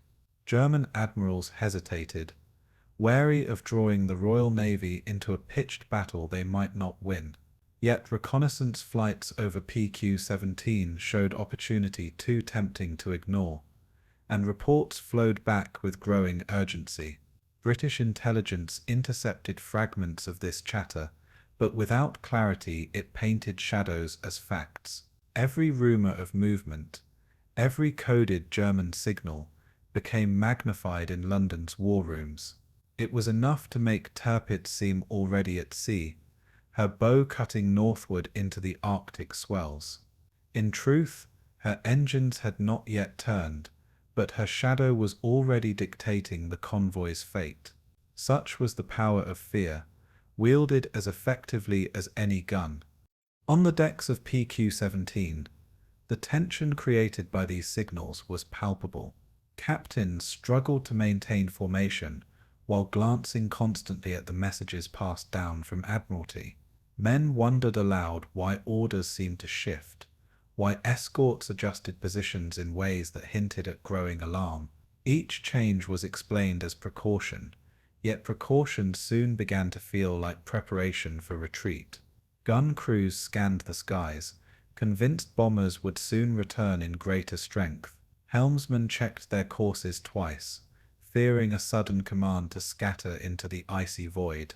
The convoy moved forward, but every signal made it feel as though they were moving toward doom. Confidence wavered, not because of what the enemy had done, but because of what the Admiralty feared he might do. For the sailors, the greatest enemy was not yet bombs or torpedoes, but uncertainty itself. In confusion, discipline frayed and cohesion weakened. The distant cover force, commanded by Admiral Bruce Fraser, felt the tension even more keenly. His battleships and cruisers patrolled the seas far to the west, prepared to intercept any sortie by the German fleet. Yet they too received signals hinting that Tirpitz was already moving, her engines thundering through Norway's fjords. Fraser's staff debated furiously, balancing their duty to protect the convoy against the risk of losing capital ships. In those heated discussions, Pound's caution weighed heavily, for the Admiralty feared repeating the disaster of Hood. Orders grew more conservative, shifting priorities from defending the convoy to preserving the fleet. Fraser obeyed, though his instincts told him that abandoning PQ-17 would be fatal. The signals were clear but not certain, decisive but not confirmed. In war, such contradictions could be paralyzing, yet Pound resolved them with a single stroke of caution. That caution would soon leave PQ-17 exposed. For the merchant sailors, these decisions were invisible, yet their consequences were felt in every order. They knew nothing of the Admiralty's debates or Pound's calculations, only that the signals grew more urgent and ominous. Each coded message seemed to carry a weight of fear, and sailors whispered that the great battleship was already on her way. The convoy's confidence cracked, and with it, the fragile hope that had carried them through storms and ice. Men began to ask what chance they had if the escorts withdrew, leaving them alone against submarines and bombers. Rumors spread faster than orders, and morale plummeted as every hour brought more shadows to the horizon. Even the most experienced captains could feel doubt creeping into their judgment. The convoy was still intact, still moving, still defended, but it no longer felt safe. Fear had become its own weapon, wielded invisibly from hundreds of miles away, and fear was beginning to do what bombs and torpedoes could not. By the night of July 4th, signals and confusion had woven themselves into the very heart of PQ-17. The Admiralty, paralyzed by fear of Tirpitz, was leaning toward a drastic decision. The convoy, battered but not yet broken, was about to be reshaped by an order no enemy could have forced. At sea, captains steered through fog, unaware that their fate was already shifting on the plotting tables of London. Every whisper of intelligence had been magnified into alarm, every fragment of truth distorted into certainty. What mattered now was not what Tirpitz did, but what the Admiralty believed she would do. Confusion had become command, and command was about to doom the men who sailed north. In the cold Arctic night, the enemy prepared to strike, but the greatest blow was already in motion. The order had not yet come, but when it did, it would tear PQ-17 apart. Signals had become the weapon, and confusion the executioner. The convoy's nightmare was only beginning. On the evening of July 4th, 1942, convoy PQ-17 sailed under the eerie glow of the Arctic twilight, unaware that its fate was being decided hundreds of miles away. In London, Admiral Dudley Pound studied intelligence reports that painted shadows as certainties. Signals hinted that Tirpitz had sailed, though no direct confirmation existed.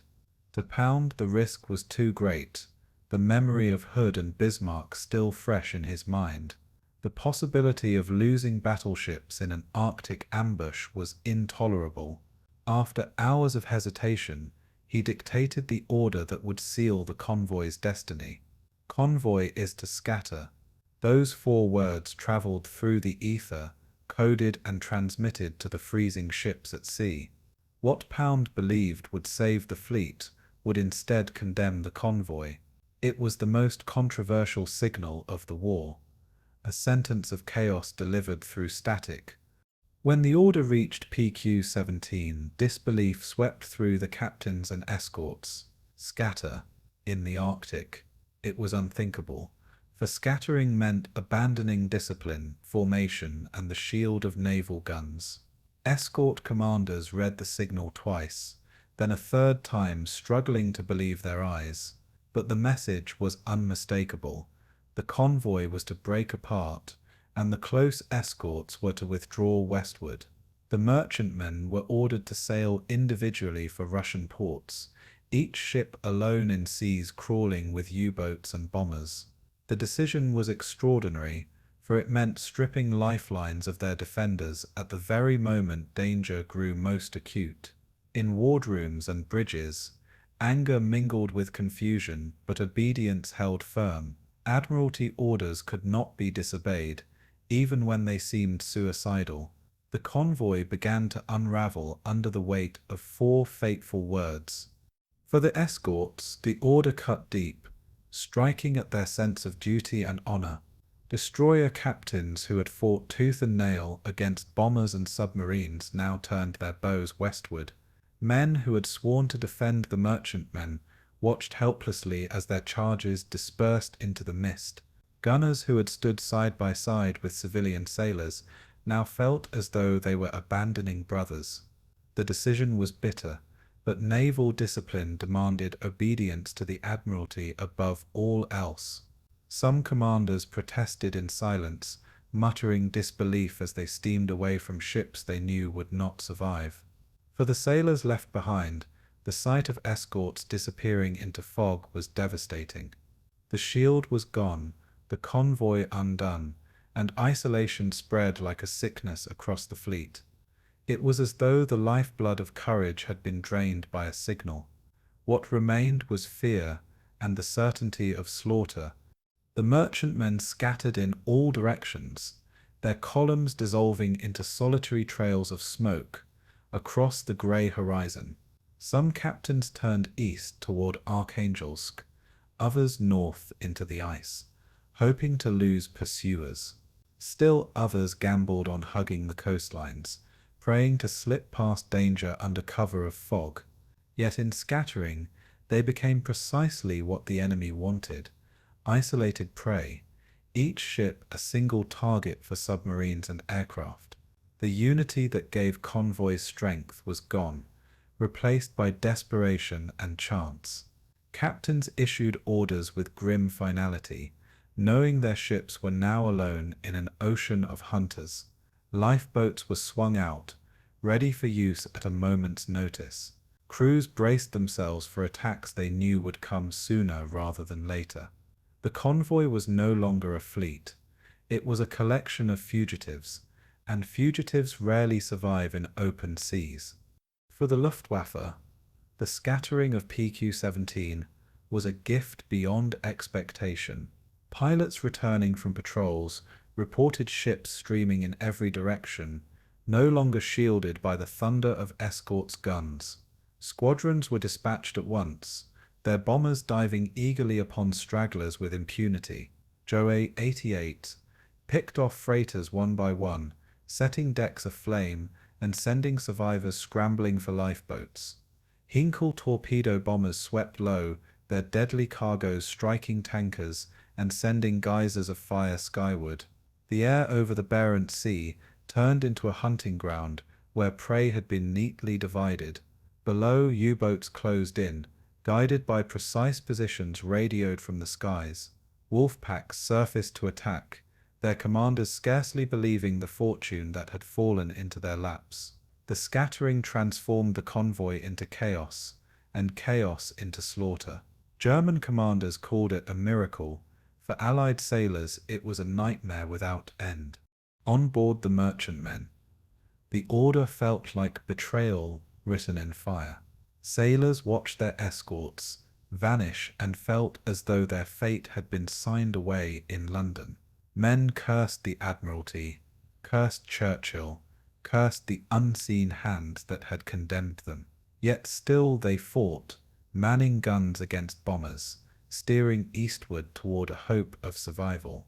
In wheelhouses, captains charted desperate courses, praying the Arctic fog would cloak them. Radio operators kept silence, knowing transmissions would only guide the hunters closer. Every decision was a gamble: east or north, speed or stealth, fight or hide. Crews held their breath at every shadow on the horizon, knowing it might be their end. The Arctic, already merciless, now became a stage for panic and despair. Discipline dissolved into instinct, and instinct into terror. The order to scatter remains one of the most debated moments of the Second World War. Admirals later defended it as a necessary precaution, claiming that Tirpitz's sortie would have doomed both convoy and escorts. Critics condemned it as a blunder, arguing that fear of shadows had destroyed more than enemy guns ever could. For Churchill, it was a humiliation that he admitted in private, but defended in public to preserve morale. Stalin was enraged, accusing Britain of cowardice and half-hearted commitment to the alliance. To the men who sailed PQ-17, debate mattered little. What mattered were the flames and screams left in the wake of that signal. For them the order was not theory, but reality, etched in ice and blood. In their eyes they had been sacrificed not to enemy strength, but to Allied caution. The irony was cruel. The greatest threat of the Arctic was not German guns, but British fear. That fear had become fatal. By July 5th, PQ-17 was no longer a convoy, but a memory dissolving into the Arctic fog. Merchants' men scattered like broken glass across the Barents Sea, each shard reflecting the fire of bombs and torpedoes. The escorts steamed westward, guarding only themselves, carrying with them the bitter knowledge of duty betrayed. In Berlin, Hitler's staff celebrated, certain that the Allies had been broken by fear alone. In Moscow, Stalin seethed, his faith in British promises shaken beyond repair. And in the frozen lifeboats drifting among oil and wreckage, sailors stared into the grey horizon with despair. The order to scatter had undone months of planning, weeks of endurance, and the very principle of convoy strategy. What followed would be days of slaughter, the Arctic becoming a graveyard of ships and men. The catastrophe of PQ-17 was not yet complete, but its outcome had been sealed.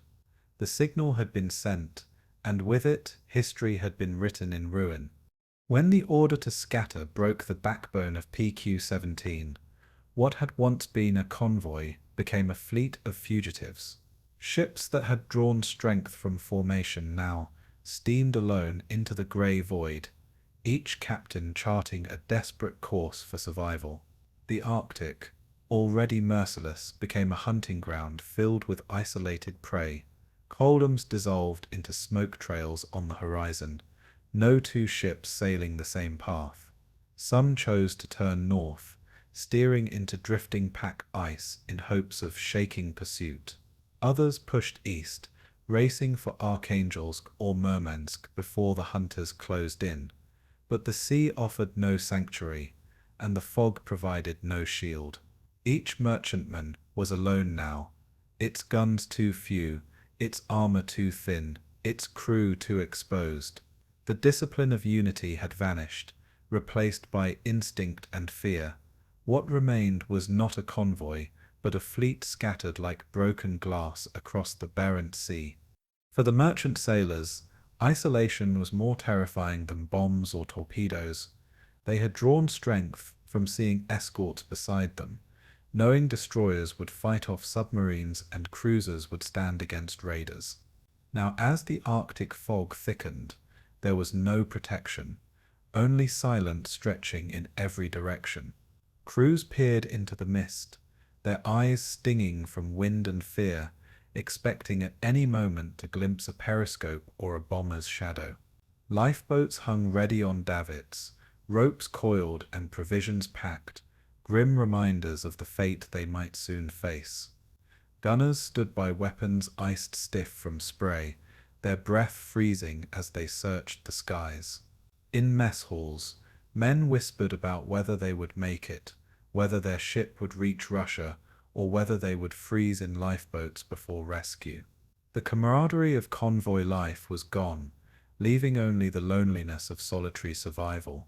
It was as though each ship had been exiled to its own private battlefield, and in that battlefield the odds of endurance were slim. The Germans moved quickly to exploit the chaos. Luftwaffe bombers returned in relentless sorties, sweeping the Barents Sea in search of stragglers. Without escorts' concentrated fire, merchant ships were naked beneath the onslaught, their guns spitting bravely but to little effect. Ju-88, Say dived with precision, releasing bombs that found hulls already weakened by storms and ice. One ship after another went down in flame, their cargoes of tanks and planes sinking into the Arctic depths. Survivors scrambled into lifeboats, huddling together as wreckage drifted past, their breath freezing before it left their mouths. Above, bombers circled to finish the wounded, machine guns raking decks until no resistance remained. Each attack was quick, brutal, and decisive, leaving little time for defense or escape. The Luftwaffe no longer fought against a fleet, but against scattered silhouettes with no strength in numbers. For German pilots, it was not war, but slaughter. Beneath the waves, the Wolfpacks closed in with predatory patience. U-boat commanders rejoiced at the convoys scattering, for now the targets came one at a time, unguarded and unaware. At night, periscopes rose and torpedoes streaked out, leaving white trails that ended in thunder and flame. Merchant hulls shuddered, steel plates splitting open as icy water poured in. Men scrambled to lifeboats, their shouts echoing across the darkness, before being silenced by freezing seas. Escorts that might once have dropped depth charges were gone, steaming westward under Admiralty orders. The submarines hunted without fear, surfacing boldly to finish crippled ships with gunfire. Survivors floated in rafts, staring helplessly as U-boats circled like wolves around a wounded herd. For the Germans, the scatter had turned strategy into opportunity. For the Allies, it had turned courage into sacrifice. Every ship now faced its own unique story of struggle and loss. The Honolulu, carrying vital war cargo, fought desperately against waves of bombers until torpedoes struck her bow. The Perilous Potter, abandoned under fire, drifted helplessly until a U-boat finished her with shells. The Navarino, laden with ammunition, erupted in a massive explosion that lit the night sky for miles. Sailors from the Washington leapt into burning seas as fire swept across her decks. Each sinking was a catastrophe unto itself, but together they formed a relentless rhythm of destruction. Men in lifeboats clutched at one another, counting the dwindling supplies of food and water, their hands blistered from pulling at oars. Some ships sailed on, their luck holding for another hour, another day, before the inevitable strike came. Others vanished into fog, their fate never fully known, only reported as missing. The Arctic swallowed them without record or mercy. PQ-17 was dying not as a convoy, but as fragments of tragedy scattered across endless seas. The psychological strain was unbearable. Sailors who had endured storms and ice now faced the crushing loneliness of knowing no help would come. Each hour stretched into eternity, every horizon a blank slate for fear. Some captains pushed their crews to the limit, driving engines at full speed in a desperate bid to outrun pursuit. Others slowed, conserving fuel, gambling that stealth would save them where speed could not. Decisions weighed heavily, for each choice might mean survival or doom. Men slept little, their eyes fixed on the sky, their ears straining for the telltale hum of aircraft. Even the silence of the sea became oppressive, broken only by the creak of steel or the groan of waves against the hull. Isolation gnawed at the human spirit, as surely as cold gnawed at the flesh, and in that silence, fear grew louder than any bomb. For those who perished, the Arctic offered no mercy. Lifeboats drifted through fields of ice, their occupants exposed to freezing winds that stripped the body of life within hours. Men huddled together for warmth, their faces pale, their lips blue, their hands stiff with frostbite. Some sang songs to keep spirits alive, voices cracking under exhaustion and despair. Others fell silent, slipping into unconsciousness from which they never returned. Bodies were cast overboard into waters that swallowed them instantly, leaving no grave but the cold abyss. Survivors recalled watching comrades die one by one, powerless to do more than cling to each other. The Arctic was not merely a backdrop to war, it was an executioner as ruthless as any enemy gun. Those who survived the sinking still faced death in lifeboats adrift without escort or rescue. The sea claimed men not in explosions, but in silence and slow surrender. PQ-17's disaster was as much environmental as it was military. By the end of July 5th, the Barents Sea was littered with wrecks, oil slicks, and lifeboats drifting under a pale Arctic sun. What had begun as a convoy of 35 merchant ships was dissolving into ruin, each loss a story of courage and despair. Hitler's trap had not needed Tirpitz to sail, for fear alone had shattered the Allied formation. The Luftwaffe and U-boats picked apart what remained, methodically, mercilessly, until survivors were few. For the sailors still afloat, hope dwindled with every hour, replaced by grim endurance and prayers for rescue. The convoy system had failed them, and with it, the promise of protection. PQ-17 was no longer a convoy, but a scattering of lonely ships, each marked for death. In London, Admiralty signals grew quiet, their consequences echoing in silence across the Arctic wastes. The fleet was alone, and alone it was dying. The Arctic had become not a route of survival, but a graveyard of steel and men. When PQ-17 scattered, the U-boats found themselves in a paradise of opportunity. No longer did they face the concentrated defenses of escorts or the thunder of depth charges. Instead, isolated merchantmen drifted into their sights one by one, each ship a helpless silhouette in fog and twilight. The Barents Sea became a chessboard, where every move favored the hunters.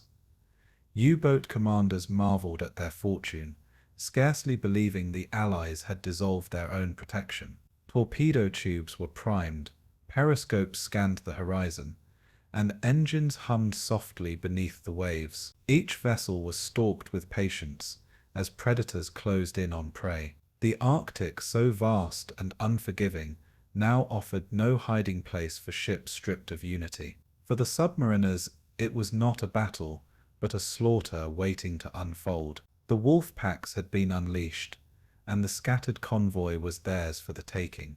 The attack began with sudden violence as night cloaked the Barents in pale twilight. U-456, prowling ahead of the convoy's path, fired a spread of torpedoes into the mist. Moments later, explosions ripped through the hull of an American Liberty ship, tearing her apart in fire and steel. The shock rolled across the water, echoing like thunder through the ice-filled sea. Men scrambled to lifeboats, their cries muffled by the roar of fire and collapsing bulkheads. The submarine slipped away, leaving only oil and wreckage as proof of its presence. Nearby, another U-boat tracked a freighter struggling eastward alone. A single torpedo struck her stern, stopping her dead in the water before finishing blows sealed her fate. Survivors huddled together in rafts, watching their ship sink into black depths. It was the beginning of a relentless campaign that would stretch across endless days and nights. For the merchant crews, the attacks were like death materializing from nowhere. One moment the sea was calm, the next it erupted in explosions that tore steel like paper. Torpedoes struck with devastating precision, often hitting near boilers or fuel tanks, igniting infernos that consumed ships in minutes. Lifeboats were lowered in panic, sometimes smashed against hulls in the rush to escape. Men leapt into the water, only to feel the freezing sea seize their bodies with crushing cold. In lifeboats, survivors watched helplessly as flames climbed masts and ammunition cooked off in violent bursts. Some ships sank so quickly that men never escaped, their voices swallowed as steel groaned and plunged beneath waves. Others lingered, listing heavily before capsizing in silence. The horror was sudden, absolute, and repeated across dozens of isolated ships. Survival became less a matter of skill and more a matter of cruel chance. The U-boat crews conducted their grim work with ruthless efficiency. Torpedoes were fired in calculated spreads, designed to ensure at least one deadly strike. Once crippled, ships were often finished with deck guns, shells crashing through bulkheads until the target was silenced. Some commanders surfaced to interrogate survivors, asking for cargo details before leaving men adrift in the Arctic night.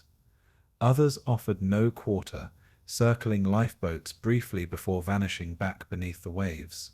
To German submariners, it was war by necessity, fought in silence and steel beneath the unforgiving sea. Yet even they knew the brutality of leaving men to die in freezing water.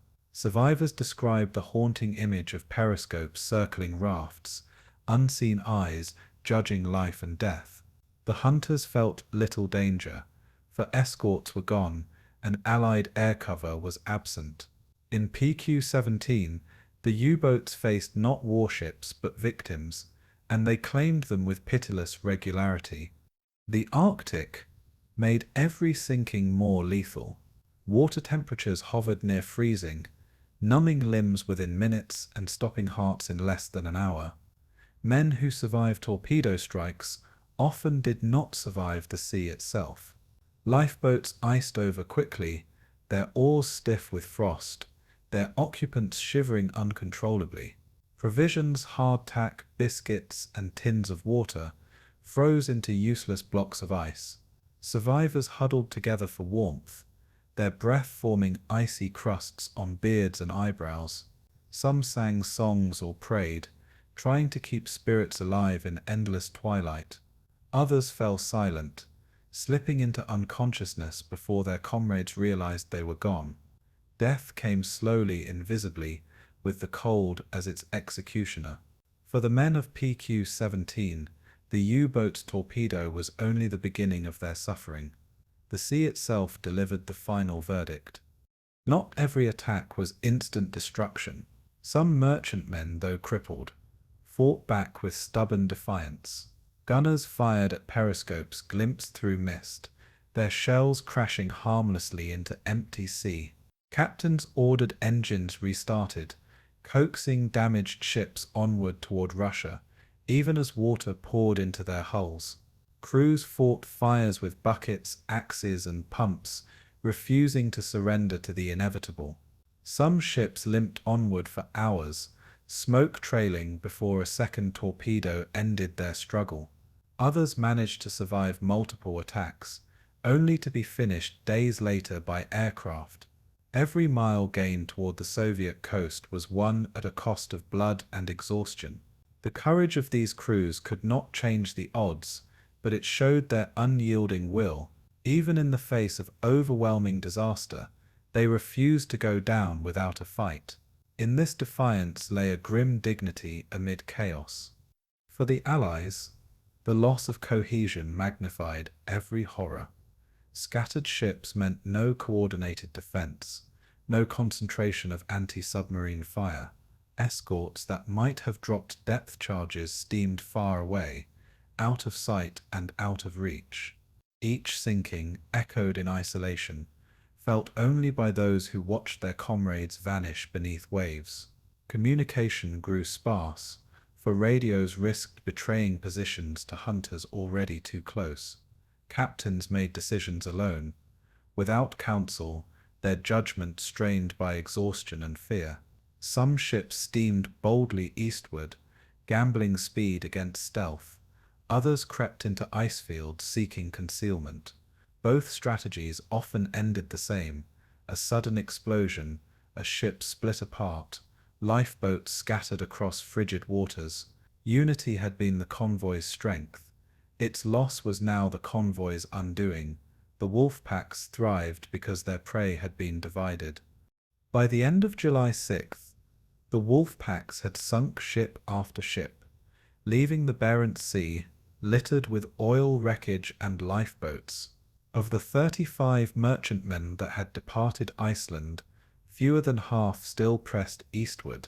Each survivor carried men haunted by screams, flames, and the sight of comrades swallowed by the sea. U-boat commanders radioed their victories back to bases in Norway, where signals officers marked each sinking with grim satisfaction. For the Germans, the Arctic was proving their dominance beneath the waves. For the Allies, PQ-17 had become less a convoy and more a scattering of tragedies. Every torpedo launched had reshaped the convoy into ruin, and still more attacks were to come.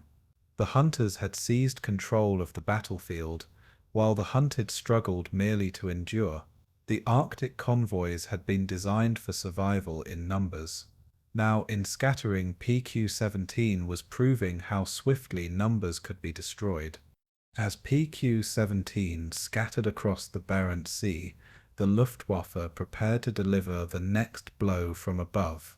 In airfields across northern Norway, crews readied squadrons of Ju-88 bombers, Heinkel torpedo planes, and dive-bombing Stukas. Their targets were no longer a defended convoy, but scattered, isolated ships with little more than deck guns for protection. Pilots briefed on reconnaissance photos, circling positions of merchantmen steaming alone through fog and ice. For them, the mission promised little resistance and great reward: cargo ships loaded with tanks, planes, ammunition, and oil. Each sortie was coordinated to sweep across wide arcs of ocean, ensuring no ship escaped detection. Engines roared into life, their thunder echoing across fjords that had sheltered them from Allied raids. When they lifted into the Arctic skies, the horizon itself seemed to bend with menace. The hunters came not with stealth, but with overwhelming force. The Luftwaffe was about to turn the Arctic into a killing field. The first attacks came in the pale twilight that never fully darkened Arctic skies. Ju-88 bombers swept low over the waves, their shadows gliding across the water before climbing to release their deadly loads. Merchantmen braced as sirens screamed and bombs whistled downward, smashing into decks with devastating impact. Steel hulls buckled, cargoes ignited, and fires spread uncontrollably across oil-soaked planks. Gunners fought back, their hands stiff from cold, their shells tracing arcs into the sky. But without concentrated fire from escorts, their efforts were scattered and easily evaded. One freighter vanished in a geyser of flame, her ammunition cargo erupting in a fireball that lit the sea for miles. Lifeboats struggled to clear the wreckage, men rowing furiously as burning debris rained down around them. Survivors clutched one another, staring skyward at the bombers circling for another pass. For them, the sky had become a place of death without mercy. Stukas soon joined the attack, their terrifying sirens screaming as they dived vertically onto defenseless ships. Their precision was brutal, bombs plunging directly into holds where tanks and trucks were stored. Explosions ripped through compartments, tearing ships apart from within and sending fragments raining onto the sea. Crews manning anti-aircraft guns fought desperately, their tracers stabbing upward in vain. Some gunners swore they hit attackers, yet the planes always seemed to return, relentless and unbroken. The shriek of Stukas became the soundtrack of terror, a sound sailors would never forget. Every dive brought panic, every bomb a chance to send hundreds to the freezing depths. On one ship, the bridge was obliterated in a single strike, leaving the crew leaderless and adrift. Another vessel capsized after repeated hits, rolling onto her side before disappearing beneath boiling waters. The Luftwaffe's iron discipline turned chaos into annihilation. Heinkel He-111 torpedo bombers followed in waves, flying dangerously low over the icy seas. Their torpedoes sliced into the water, their wakes racing toward the scattered silhouettes of freighters. Without escorts to shield them, Merchantmen could only watch as death surged closer with every second. Some captains tried evasive maneuvers, turning sharply or slowing to throw off the torpedoes' paths. But many were too slow, too laden, too damaged from earlier strikes. Torpedoes slammed into hulls, exploding in thunderous blasts that split ships apart. One tanker erupted in flames so massive they burned through fog, turning night into day. Lifeboats lowered hastily were caught in the inferno, men leaping into fire-streaked seas in desperation. Survivors clung to wreckage as the torpedo bombers circled away to find their next prey. The sky, once the convoy's ally in navigation, had now become its most lethal enemy. Each attack revealed the stark imbalance between the hunters and the hunted. The Luftwaffe's planes came in waves, one squadron after another, denying the survivors even a moment's rest. Merchantmen that had evaded submarines now faced a storm of fire from above, their luck unraveling with each pass. Gunners, exhausted and frostbitten, fought bravely, their trace of fire stitching across the sky in defiance. Yet every success was fleeting, every damaged bomber replaced by another bearing down. The attacks blurred together, leaving sailors unable to count how many planes circled overhead.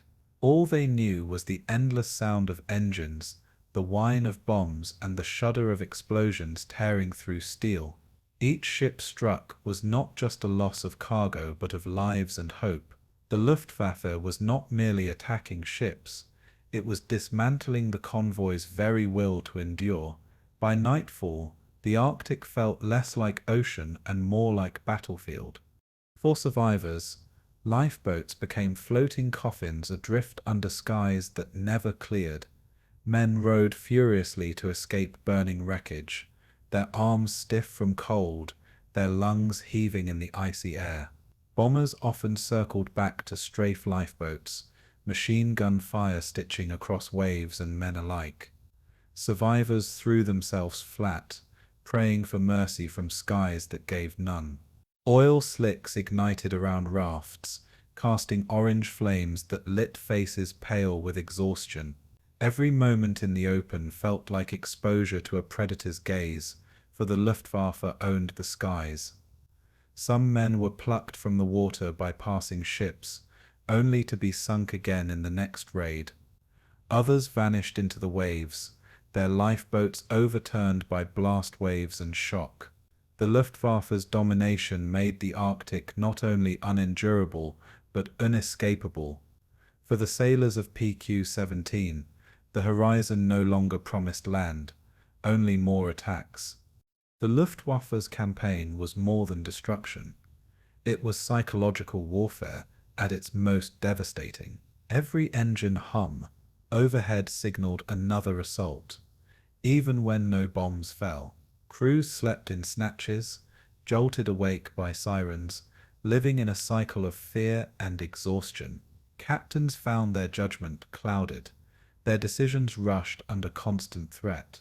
Men fought not only the enemy, but the erosion of their own willpower, their resolve worn down with each strike. Some began to despair, muttering that rescue was impossible, that the Arctic itself wanted them dead. Yet others clung fiercely to hope, manning guns and steering east, despite the odds. The human struggle was as fierce as the military one, courage battling despair in every heart. The Luftwaffe had found a way to turn the very sky into a weapon of despair, and in despair, resistance weakened, making slaughter all the easier. By the close of July 7th, the Luftwaffe's dominance was absolute, and PQ-17 was bleeding to death. Flames dotted the sea, where ships had once sailed proudly in convoy. Survivors huddled in lifeboats, their faces lit by the glow of burning oil on the water. Of the 35 ships that had left Iceland, barely a fraction remained afloat. The Germans reveled in their triumph, pilots celebrating victories with every confirmed sinking. In London and Washington, horror grew as casualty reports filtered in, each one a reminder of the fateful scatter order. The convoy was no longer a mission of supply, but a tragedy unfolding in slow motion. Death fell not only from the sea, but from the sky, relentless, merciless, and unending. PQ-17 was dying under the shadow of bombers, its fate sealed by wings and fire. The Arctic had become the graveyard of an entire fleet. Amid the chaos of PQ-17's destruction, stories of flesh and blood emerged, etched into memory by the cruelty of the Arctic. On board the freighter Perilous, the crew fought desperately as bombs and torpedoes rained upon them. When the order came to abandon ship, men scrambled into lifeboats, their faces pale with exhaustion and fear. The sea swallowed their vessel, leaving them adrift under a pale sun that offered no warmth.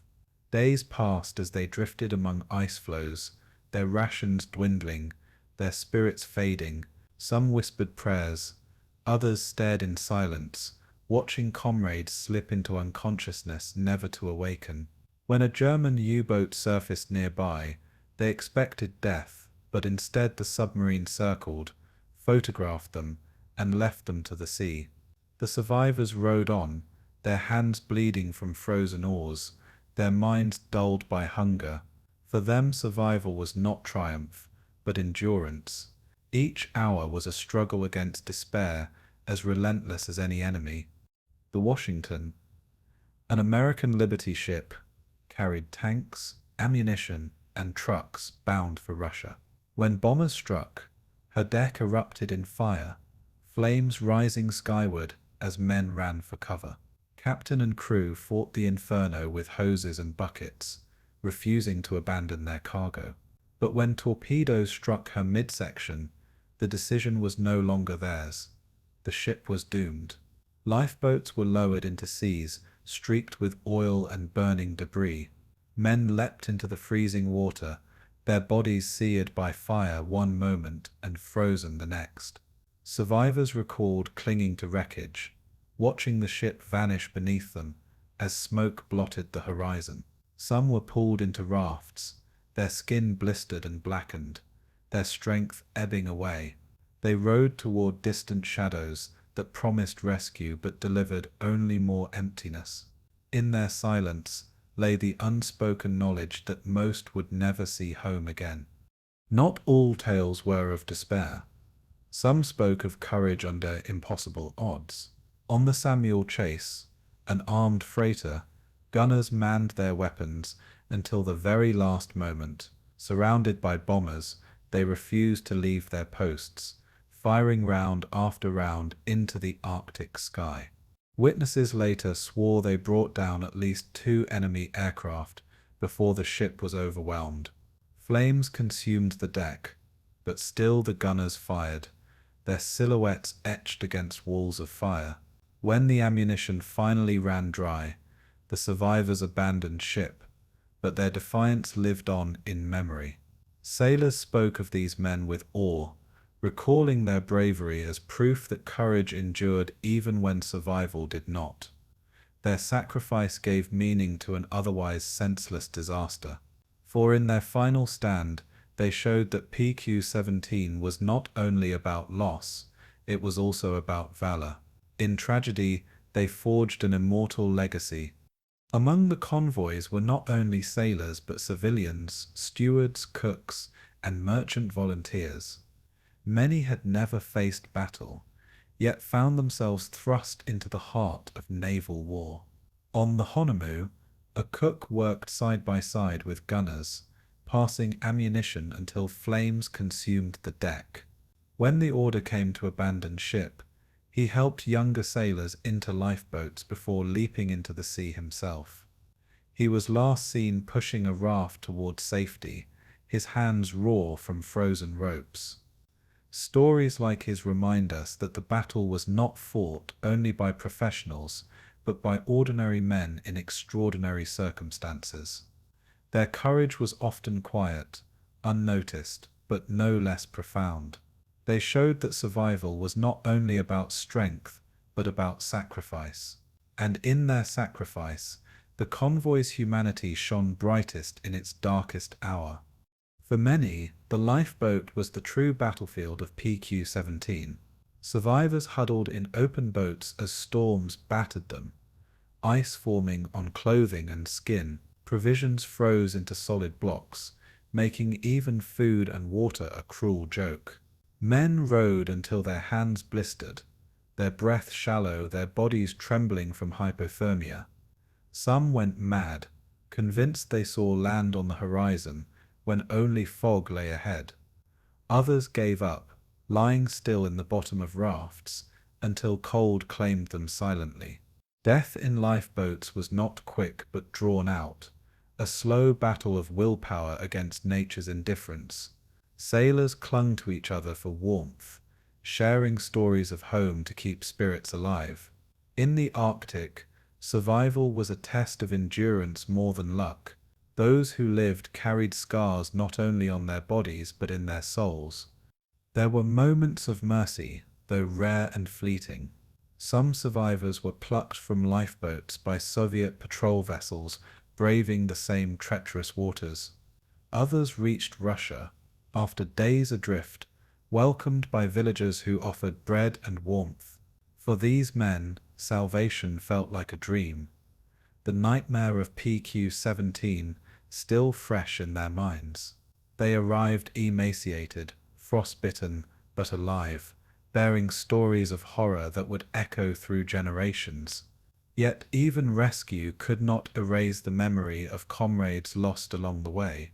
Survivors carried with them the guilt of endurance, asking why they had lived when others had not. Their accounts would later provide historians with chilling detail of the convoy's collapse. But for the men themselves, the past was not history, but trauma. Every night they relived the explosions, the fires, the cold. Survival was not freedom. It was memory's burden. The Arctic's cruelty was not limited to the enemy's bombs or torpedoes. It was in the silence of drifting ice, the endless daylight that never brought warmth, the sea that stole body heat in minutes. Survivors described frost forming in their beards, eyelids freezing shut, and lungs aching with every breath. Hunger gnawed at their stomachs as they chewed frozen biscuits, the taste of sawdust mixing with salt spray. Parched, some drank seawater, only to collapse in agony hours later. The Arctic punished all equally, indifferent to bravery or despair. It gave no comfort, no relief, only the promise of slow death. Men came to hate the sea itself, seeing it as a predator as deadly as the Germans.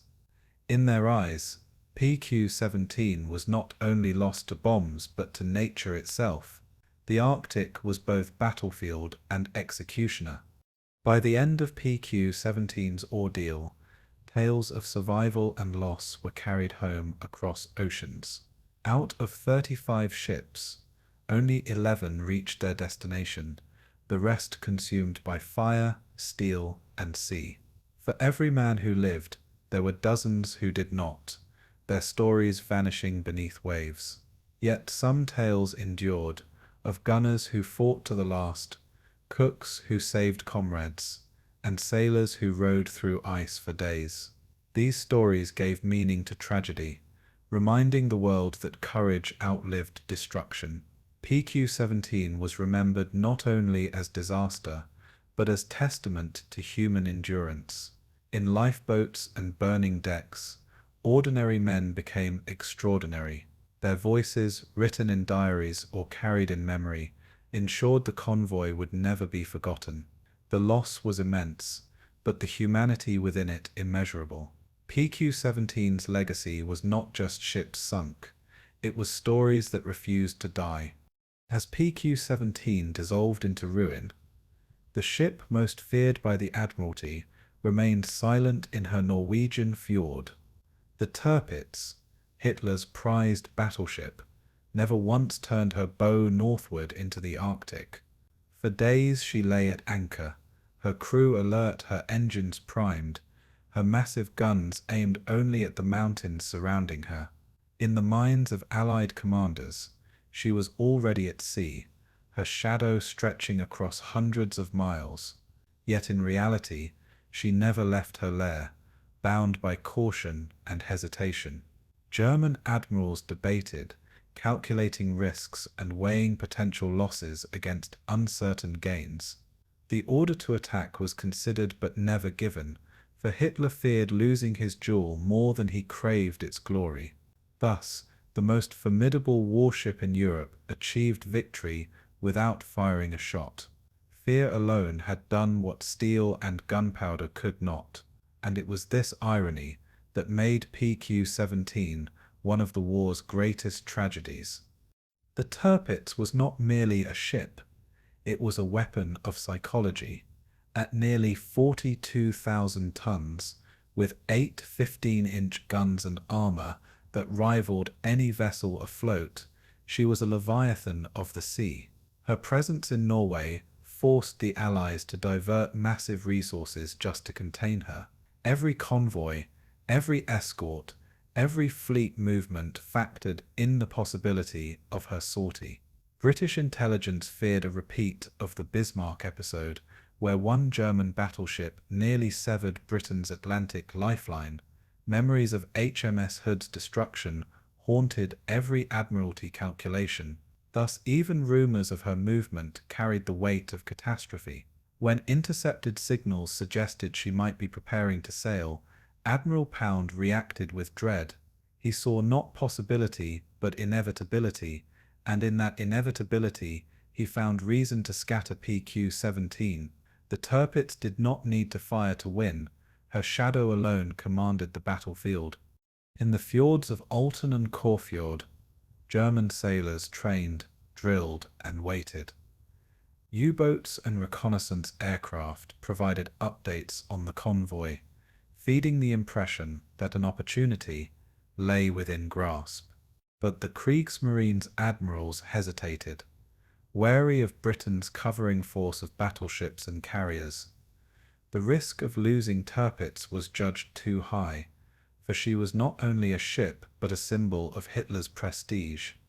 A sortie might destroy part of the convoy, but a defeat would cripple Germany's surface fleet forever.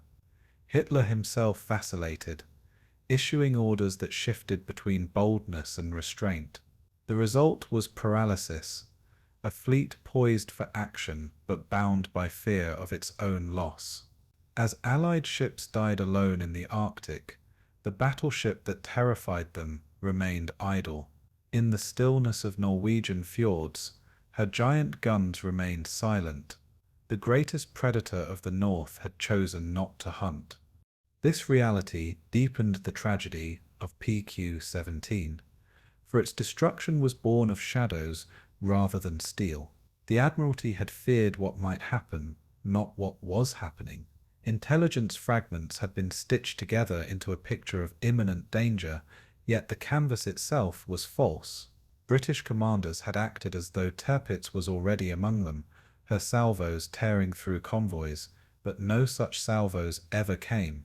No wakes of heavy cruisers ever appeared. The convoy had scattered against an enemy that never sailed, leaving merchantmen exposed to the true hunters, submarines, and aircraft. Fear had replaced fact, and the result was catastrophic. The irony was brutal. The disaster of PQ-17 had less to do with German strength than with Allied caution. The Tirpitz's greatest weapon was not her guns, but her reputation, and reputation alone had condemned 24 ships to the sea. For the men of PQ-17, this irony was unbearable. Survivors later spoke with bitterness, asking why they had been left to die against shadows. They had endured fire and ice, only to learn that the monster they feared never left her lair. The knowledge that they had been sacrificed to rumor, not reality, deepened their despair. Captains wondered if unity might have saved more lives, if escorts had stayed by their side. Sailors cursed the Admiralty, their faith in command, shaken by the futility of their ordeal. For them, the Tirpitz was not a ship, but a ghost that killed without appearing. The convoy's loss felt less like defeat in battle, and more like betrayal by fear. In lifeboats drifting toward the Soviet coast, men carried anger as heavy as grief. Their suffering was sharpened by the cruel truth. The enemy they fled had never come. Yet for Germany, the non-action of Tirpitz was still a victory. Without sailing a mile, she had caused the destruction of most of PQ-17's ships. Hitler boasted of her deterrent power, seeing in her idle bulk the ability to reshape Allied strategy. German propagandists celebrated the triumph, framing it as proof of naval supremacy. But within the Kriegsmarine, some officers felt unease. They knew the battleship had won through fear, not through combat, and wondered if the chance to cripple Allied supply lines had been wasted. The decision not to sail haunted debates among German admirals for months. Still, the outcome was undeniable. The Allies had destroyed their own convoy in anticipation of a battle that never came. For the Germans, this was victory at its cheapest. For the Allies, it was defeat at its most humiliating. The Tirpitz had proven the power of threat alone. In London, the truth spread slowly, compounding the sense of disaster. When intelligence confirmed that Tirpitz had never sailed, Admiral Pound was left with the burden of his decision. Critics condemned him for acting on fear rather than fact, accusing him of overreacting to shadows. Churchill, though sympathetic, admitted the scatter order was a mistake of tragic proportions. The British public would never be told the full extent of the blunder, but among sailors it was common knowledge. For them, the disaster of PQ-17 symbolized the gulf between those who made decisions and those who paid for them. The Admiralty had feared losing battleships, yet it had lost something far greater, the trust of the men it commanded. No matter how it was explained, the convoy had been sacrificed to caution, and that caution had been shaped by a ship that never left its fjord. The Tirpitz had humiliated the Royal Navy without firing a single shell. The lesson of PQ-17 was etched not only in strategy, but in memory. It showed that in war, perception could be as lethal as reality. A battleship at anchor had destroyed a convoy at sea, its power amplified by fear and hesitation. The Tirpitz became a legend, her reputation growing with each day she remained afloat.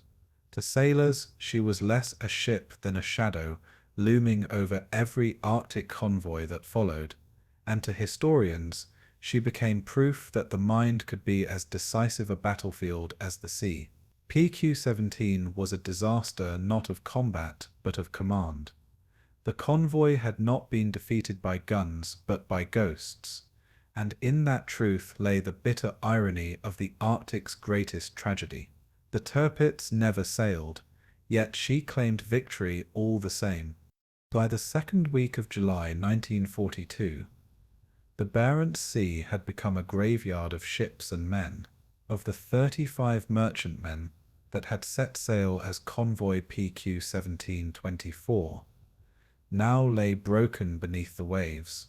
Each wreck carried with it thousands of tons of vital cargo, tanks, planes, ammunition, trucks, and fuel, meant for the Soviet front. What had once been a lifeline of steel and supplies was now scattered debris drifting on the Arctic currents. Oil slicks stretched for miles, their black sheen shimmering under the pale northern sun. Lifeboats bobbed among wreckage, carrying men whose faces were hollow with exhaustion and grief. Some survivors clung to rafts surrounded by the corpses of comrades who had not endured the cold.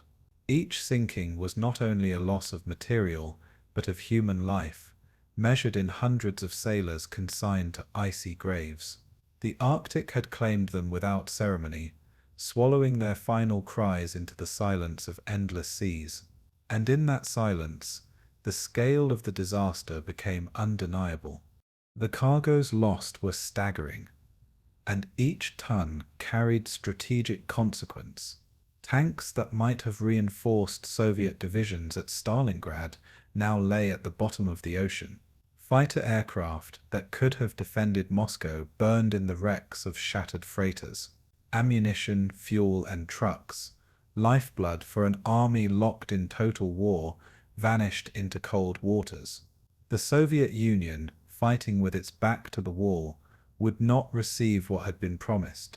Every ship sunk was not only a disaster for Britain and America, but a betrayal felt in Moscow. Stalin counted the losses in fury, seeing in them the cost of Allied hesitation and fear. The Arctic graveyard was more than maritime tragedy. It was a fracture in political trust. Supplies meant to sustain lives now nourished only the seas in different depths, and the Barents became not just a battlefield, but a vault of squandered hope. For the sailors, the graveyard was personal, measured not in tonnage but in faces. Shipmates vanished into the sea, their absence felt in every lifeboat, every meal, every whispered memory. Men who had worked side by side on frozen decks now lay beneath waves, their bodies entombed in steel hulls.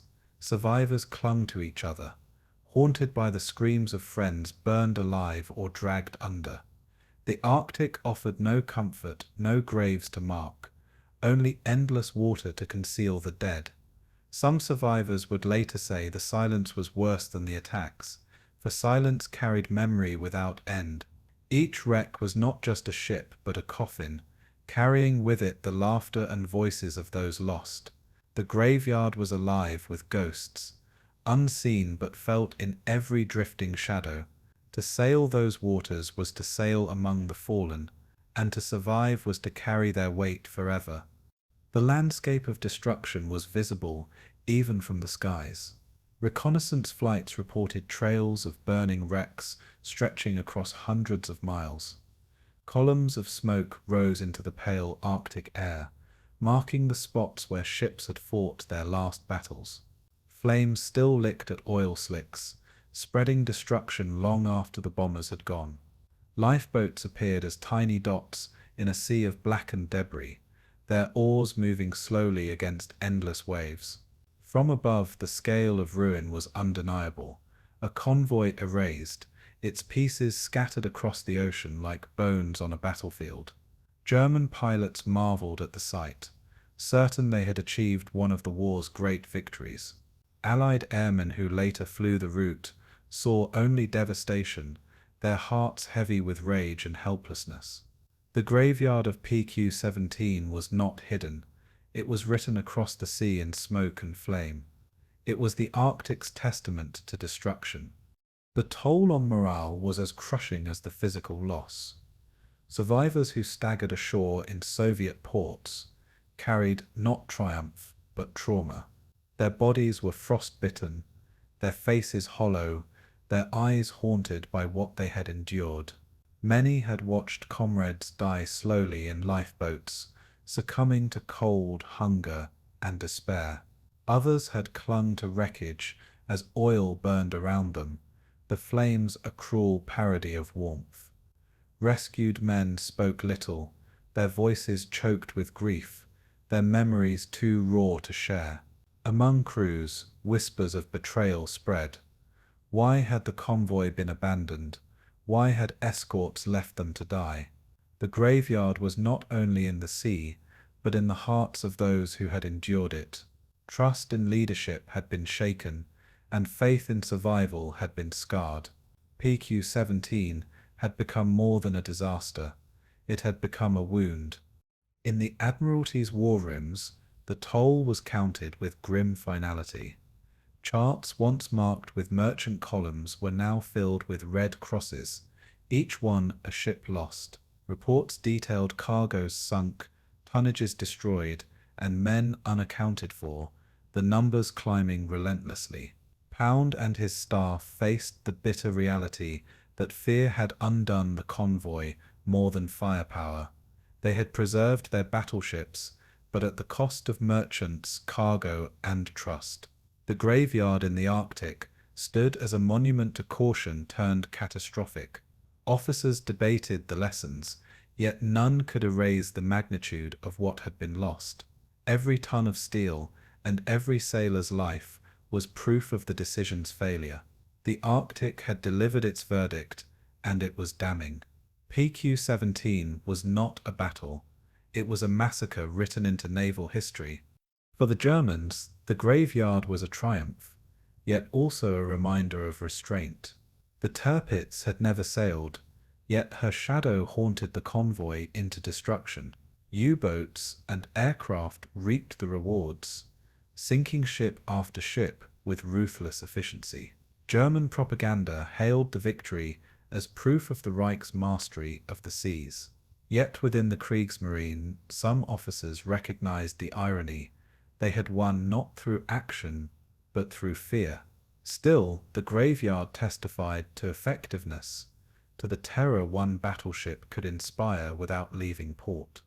For Hitler, the outcome validated his obsession with preserving Tirpitz. For Allied sailors, it confirmed the terrible cost of hesitation. The wrecks of PQ-17 were not just sunken ships, but monuments to psychological warfare, and the Arctic graveyard would echo in naval strategy for years to come. By July's end, the Arctic held the bones of 24 ships and the dreams they carried. It was a graveyard without crosses, without markers, only the cold silence of the sea. Survivors would never forget the faces of comrades swallowed by those waters. Leaders would never erase the shame of decisions that doomed the convoy, and the Arctic itself would never relinquish what it had claimed, keeping its dead forever beneath ice and wave. The graveyard of PQ-17 was not merely physical, it was etched into memory, strategy, and trust. It stood as a warning that fear could destroy as surely as bombs and torpedoes. For those who survived, every Arctic wave carried the echo of loss. For those who died, the Barents became their eternal home. PQ-17 had become a legend of ruin written across the Arctic graveyard. When the wreckage of PQ-17's disaster reached London, the corridors of power were filled with silence heavier than any explosion. Reports trickled in from the Barents Sea, each one more devastating than the last. 24 ships lost, thousands of men dead, and vital war cargo sunk beneath the Arctic waves. Churchill, already weighed down by the burdens of global war, read the dispatches with grim disbelief. His promise to Stalin of unbroken support now lay shattered in oil and fire. The Prime Minister understood immediately that this was not just a military disaster, but a political earthquake. Britain's credibility as an ally hung in the balance, its word weakened by the convoy's annihilation. Admirals braced for inquiry, but none more than Admiral Pound, whose decision had scattered the fleet. Responsibility had become a shadow stalking the Admiralty itself. The Arctic, distant and silent, now echoed through the halls of Whitehall. In Washington, the reaction was one of shock and frustration. Roosevelt had staked much on the alliance with Britain, trusting that joint operations would demonstrate unity and resolve. But the destruction of PQ-17 cast doubt on British naval judgment, raising questions about whether the Royal Navy had acted too timidly. American officers privately complained that caution had replaced courage, leaving merchantmen to die. The U.S. Navy, eager to prove its mettle, saw in the disaster a lesson about the perils of over-centralized command. Roosevelt himself, though careful in public, recognized the political cost. America's new industrial might had been wasted in Arctic waters. Tanks, aircraft, and supplies meant for Soviet armies now lay at the bottom of the sea. The promise of material aid had turned to ash before it reached its destination. To Washington, it was a bitter warning of how fragile coalition warfare could be, and in that fragility, cracks began to show. But nowhere was the fury more searing than in Moscow. Stalin had demanded convoys as proof of Allied commitment, a lifeline of steel and cargo flowing into Soviet ports. When news of PQ-17's destruction reached the Kremlin, his anger was volcanic. He accused Britain of cowardice, claiming they had abandoned ships out of fear rather than necessity. In his eyes, the West's promises of solidarity were now tainted by betrayal. Soviet armies bled daily on the Eastern Front, holding back Hitler's legions at unimaginable cost. Stalin expected aid, not excuses, and the loss of thousands of tons of war material was more than an inconvenience. It was a potential death sentence. He summoned ambassadors with icy words, demanding to know if Britain truly intended to fight. The Arctic disaster became not only a naval loss, but a diplomatic fracture, and it deepened Stalin's suspicion that the West hoped to let Russia bleed. For Churchill, Stalin's rage was a personal humiliation. He had pledged that Britain would stand beside the Soviet Union, sending convoys through fire and ice. Now, faced with PQ-17's ruin, he was forced to write letters filled with apology and strained justification.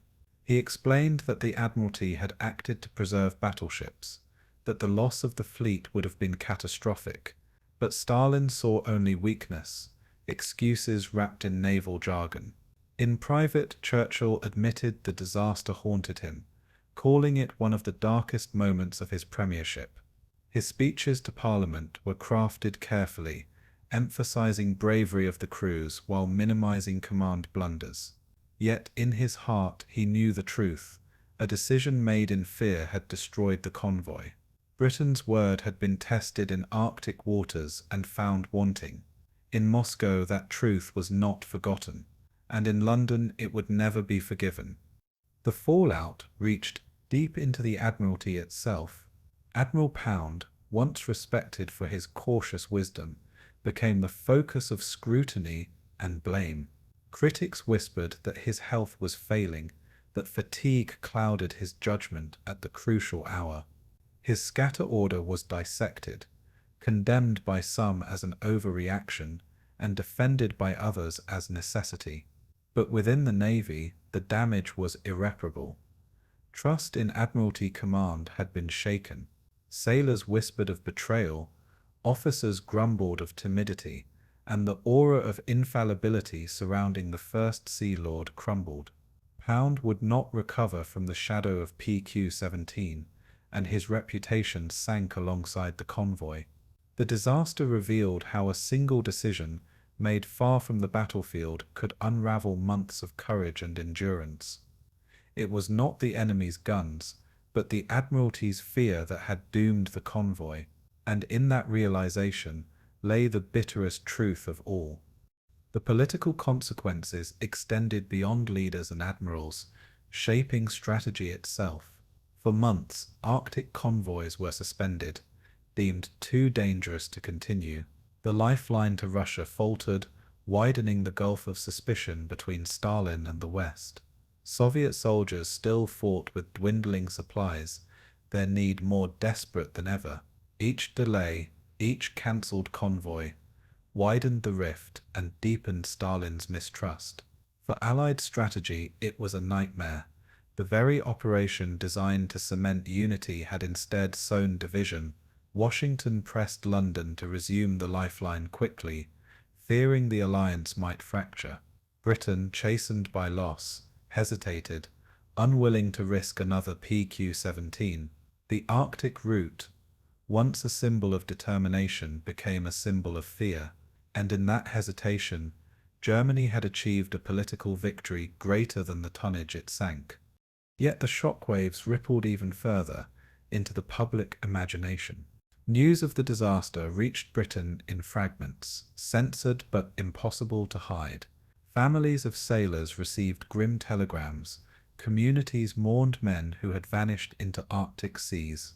Newspapers spoke of heavy losses, but avoided the scale, leaving rumors to fill the void. In America, journalists highlighted the courage of merchant sailors, but behind their words lay outrage at wasted sacrifice. In Russia, propaganda used PQ-17 as proof of Western weakness, a tale of betrayal told to soldiers in the trenches. The disaster became not only a military failure, but a narrative weapon. Every nation twisted it to serve its own ends, shaping how the story would be remembered. And in memory, the Arctic became not just a place of battle, but of political betrayal. The graveyard of ships had become a graveyard of trust. In the aftermath, the political fallout of PQ-17 overshadowed even its military cost. Stalin's fury hardened his suspicion of Britain. Churchill bore the weight of shame, and Roosevelt saw fragility in the alliance he sought to build. What had been intended as proof of cooperation became proof of discord. Germany, without firing Tirpitz guns, had struck a blow at the unity of its enemies. The Arctic disaster became a parable whispered in war rooms. Fear could destroy more than steel. For the sailors who died, politics was meaningless, but for those who lived, it shaped the meaning of their sacrifice. Their blood had become currency in a diplomatic struggle as fierce as any battle. PQ-17 was no longer just a convoy. It was a crisis that rippled from Moscow to Washington, and those ripples would shape the course of the war that still raged on. The wreckage of Convoy PQ-17 was not only measured in ships and lives, but in lessons carved into strategy. Admirals in London sifted through the reports, every torpedo strike and bomb blast dissected for meaning. It was clear that scattering convoys under threat was a fatal mistake, for unity had been their only true defense. The Admiralty vowed never again to abandon merchantmen to the mercy of the sea. Escorts, once seen as expendable in the face of capital ship danger, were redefined as essential lifelines. The survival of future convoys would rest on cohesion, not caution. Intelligence, too, came under harsh scrutiny, for misread signals had been as deadly as German bombs. From then on, rumors of Tirpitz's sorties would be treated with skepticism, not panic. PQ-17 had shown that fear of the enemy could be more destructive than the enemy itself, and in that realization lay the first step toward reform. Convoy tactics changed almost immediately. Future convoys to Russia sailed with stronger, closer escorts that never abandoned them under threat. Destroyers, corvettes, and anti-aircraft ships were kept near merchantmen, forming a protective ring of steel. Distant cover forces remained important, but no longer at the expense of close defense. The convoy system, tested in the Atlantic, was reinforced in the Arctic with tighter formations and stricter discipline. Merchant crews received more training in gunnery and survival, recognizing that every ship was both cargo carrier and fighting vessel. Air cover, when possible, was extended farther north, though the Arctic skies remained a harsh battleground. Submarine patrol lines were anticipated, with better coordination between intelligence and escorts. The doctrine of cohesion replaced the doctrine of caution. PQ-17 had proven that dispersion meant death, while unity gave even the weakest ships a chance to live. Intelligence handling became another battlefield of reform. Ultra-decrypts and reconnaissance were invaluable, but after PQ-17 they were treated with more nuance. No longer would fragmentary signals be accepted as confirmation of enemy action. Analysts were urged to weigh evidence against possibility, distinguishing between preparation and execution. The Admiralty recognized that acting on shadows had doomed the convoy as surely as torpedoes. A chain of command for intelligence dissemination was streamlined, preventing panic from dictating strategy. Reports of Tirpitz movements were studied with restraint, cross-checked against multiple sources. The lesson was clear: information must guide, not govern, decisions. Fear could not be allowed to outweigh fact. PQ-17 had become the cautionary tale of what happens when intelligence is misread as prophecy. The disaster also reshaped the balance between political necessity and naval reality. Stalin's fury forced Britain and America to prove their commitment with renewed convoys despite the risks. Yet this time, those convoys sailed with greater preparation, stronger escorts, and clearer resolve. Operation PQ-18, launched in September 1942, carried heavier protection and a carrier providing constant air cover. Losses still came, but the convoy survived intact enough to restore some confidence.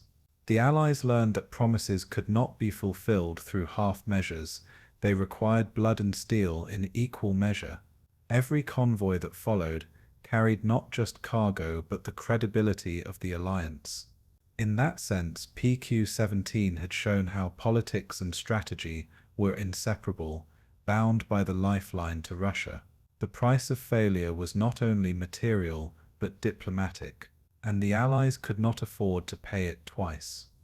Escort policies were rewritten in the wake of disaster. No longer would Admiralty orders strip convoys of destroyers or cruisers at the moment of greatest danger. Close defense was deemed sacrosanct, even if it risked heavier engagements with surface raiders. This required courage not only from escort commanders, but from the Admiralty itself, which had to accept the possibility of losing warships. The Royal Navy's doctrine shifted toward fighting through attacks rather than evading them. Merchantmen were to be shielded until the last, even if it meant clashing directly with German battleships. Air patrols were expanded, ensuring reconnaissance covered convoys at all times. Wolfpack tactics were countered with coordinated depth charge attacks, forcing submarines to fight defensively. Every escort captain knew his role had become more vital than ever before. PQ-17 had exposed weakness, but in exposing it had also forced a cure. The escort was no longer optional, it was lifeblood. For the United States, PQ-17's destruction was a painful lesson in joint command. American Liberty ships had been lost in staggering numbers. Their crews sacrificed to British caution. Washington pressed for more say in convoy planning, demanding closer integration of U.S. Navy perspectives. The result was greater cooperation in Arctic operations, with Americans providing not only ships, but strategic insistence on aggression. U.S. officers argued that hesitation in the face of threat was deadlier than the threat itself. Their views began to influence British policy, pushing the alliance toward a bolder, more resilient doctrine. PQ-17 had been a humiliation, but it also became the spark of reform in Anglo-American naval cooperation. The disaster ensured that never again would the two navies operate in partial trust. From the ashes of the convoy's ruin grew a stronger, if harder, partnership. The cost was immense, but the lesson was enduring. The men who had sailed PQ-17 also reshaped policy through their testimony. Survivors spoke of abandonment, of lifeboats adrift in endless seas, of escorts steaming away into fog. Their words carried weight in inquiries, forcing admirals to confront the human cost of their orders. These stories revealed not just strategic errors, but moral failures, the breach of trust between command and crew. Merchant sailors, often overlooked, were hailed for their courage, their sacrifice now undeniable. Their voices demanded reforms in training, equipment, and support for those who carried war cargo. Life rafts were redesigned, survival gear improved, and Arctic navigation studied in greater depth. The testimonies of survivors became not only history but policy. Through their suffering, future convoys gained better chances of survival. PQ-17 had destroyed them, but in destruction, it gave their voices power. In the end, the lessons of PQ-17 were carved into the very fabric of the Arctic campaign. Convoys sailed again, but never under the same assumptions, never with the same naivete. Fear was recognized as an enemy, intelligence as a tool, and escorts as lifelines never to be withdrawn. The disaster taught the Allies that survival in the Arctic required unity, courage, and relentless preparation. It showed that even the mightiest fleets could be undone not by enemy fire but by misjudgment. The loss of 24 ships became the foundation for policies that saved hundreds more in later convoys. PQ-17's tragedy had been enormous, but its lessons proved invaluable. From its ashes rose a doctrine of resilience, forged in fire and ice. The convoy's story did not end in failure, but in transformation. And it was that transformation that helped turn the tide of war in the Arctic. When the war ended, and the oceans grew quiet, the story of Convoy PQ-17 lingered like a wound that refused to heal. Among sailors, it became a whispered legend, a tale of bravery marred by betrayal and fear. For Britain, it was remembered as one of the darkest naval episodes, an operation where caution destroyed more than enemy torpedoes. Families of the dead never forgot the telegrams, the abrupt words declaring their loved ones missing in Arctic waters. Survivors carried memories etched in frostbite and fire, the sight of burning ships against an endless horizon of ice. In the Soviet Union, PQ-17 was a symbol of Western weakness, proof of Stalin's suspicion that promises were made more easily than kept. Yet even there the courage of merchant sailors was honored, for their sacrifice fed the front line with blood, if not with supplies. The convoy's wrecks, scattered across the Barents Sea, became iron tombs beneath the waves. And in those tombs lay the legacy of men whose endurance was greater than the orders that doomed them. The Arctic had claimed its toll, but memory refused to let it sink. For the Royal Navy, the legacy of PQ-17 was both shame and lesson. Admirals studied the disaster endlessly, recognizing that fear of Tirpitz had caused more loss than the ship itself. The scatter order became a case study in overreaction, taught to generations as a warning of what panic can unleash. No longer could rumors dictate strategy. No longer could shadows outweigh steel. In this way, the dead had forced reform, reshaping the very doctrine that followed. Every convoy that sailed afterward carried their ghosts, reminders that unity was survival. Sailors who guarded Arctic routes spoke of PQ-17 as if it were a brother they had lost. They swore never to abandon their charges again, no matter what threat loomed. The disaster haunted the Navy, but it also made it stronger. Legacy in this case was not only memory, it was change written in salt and sacrifice. In the United States, PQ-17 became a symbol of the price paid by merchant sailors. American Liberty ships had carried tanks, planes, and food across those icy waters, only to watch them vanish into the depths. Their crews, often civilians pressed into a war they barely understood, fought with the same grit as naval veterans.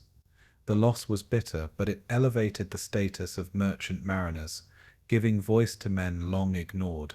In Washington, the disaster underscored the necessity of equal partnership with Britain, not subordination. Americans demanded a stronger role in planning future convoys, ensuring that hesitation would not doom them again. PQ-17's legacy in the US was one of resolve, a vow to fight the Arctic War with steel rather than fear. Survivors' testimonies became part of congressional debates, their words carved into the policy of a global power. For America, the lesson of PQ-17 was clear: courage must be matched with command. And in that conviction, the convoy found its meaning. In Moscow, the memory of PQ-17 became entangled with politics. Stalin never forgave the West for the convoy's destruction, seeing in it confirmation of his darkest suspicions. Soviet propaganda retold the story as one of abandonment, painting Britain as timid and unreliable. Yet at the same time, the bravery of the sailors themselves was honored, their sacrifice folded into the grand narrative of the Soviet war effort. Soviet ports remembered the frozen bodies that washed ashore, the wreckage of ships that never arrived. For Red Army soldiers fighting at Stalingrad and Kursk, PQ-17 was a distant tragedy, but one that carried symbolic weight. It was a reminder that the Soviet Union fought largely alone, shouldering the heaviest burden. To Stalin, it justified his relentless demands for a second front in Europe. PQ-17 became both a scar and a weapon wielded in diplomacy as much as in history. Its legacy in Russia was not forgotten. It was cultivated. The men who lived through PQ-17 carried its weight in silence and memory. Survivors spoke of nights in lifeboats where ice froze on their faces and hope sank with every wave. They told of friendships forged in terror, of watching comrades vanish beneath freezing seas. Some could never speak of it again. Their memories too raw, their scars too deep. Others told their stories late in life, giving voice to ghosts before their own time came. For them, the legacy was personal, not political. It was the faces of shipmates, the smell of burning oil, the cry of men swallowed by the Arctic. Their stories were fragments of history, carried like embers across decades. Without them, PQ-17 would be only numbers and tonnage. With them, it became human, a story of endurance against the cruelty of both sea and war. For historians, PQ-17 stood as a reminder of the complexity of war. It was not simply a naval defeat, but a case study in fear, intelligence, and alliance politics. It showed how perception could shape strategy as decisively as guns. The disaster demonstrated that in coalition warfare, mistrust could be as deadly as enemy fire. PQ-17 was more than a convoy. It was a turning point in how the Allies understood the Arctic front. Its lessons informed Sicily, Normandy, and every amphibious operation that followed. It became a tale retold in classrooms, naval academies, and history books across decades. Not as an isolated failure, but as a vital step in learning how to win. Its legacy was caution, but also resilience, and in that resilience lay the true meaning of sacrifice. On the ocean floor, the wrecks of PQ-17 still lie silent, preserved in Arctic cold. Hulls rest upright in the mud, cargo still packed in holds, guns rusted but not forgotten. Each ship is a monument, each wreck a tomb where history sleeps. The Arctic has no stone memorials, no grand cemeteries, only steel beneath the waves. Divers who have visited describe the eerie stillness, the silence broken only by currents. For them, it is like walking among ghosts, the remains of men who never came home. The wrecks remind us that history is not only written in books, but in the seabed. PQ-17's legacy lives not just in memory, but in these frozen graves. The Arctic Sea, cruel and unforgiving, became both battlefield and cemetery, and its waters hold the legacy of courage lost to shadows. In the end, PQ-17 was remembered not only as disaster, but as endurance. It was the convoy that never reached its destination, yet shaped the way all future convoys sailed. It was the tragedy that bound Britain, America, and the Soviet Union in both suspicion and solidarity. It was the story of men who carried supplies through hell, only to be undone by fear of shadows. Its legacy was not one of defeat alone, but of transformation, of lessons written in fire and ice. For the Arctic War, PQ-17 was the defining crucible, the convoy that symbolized both horror and heroism. Today, its name is spoken with respect, a reminder of the cost of hesitation and the price of courage. It stands as the Arctic's darkest chapter, but also its most enduring. The sea claimed its ships, but memory preserved their story, and in that memory, PQ-17 will never sink again.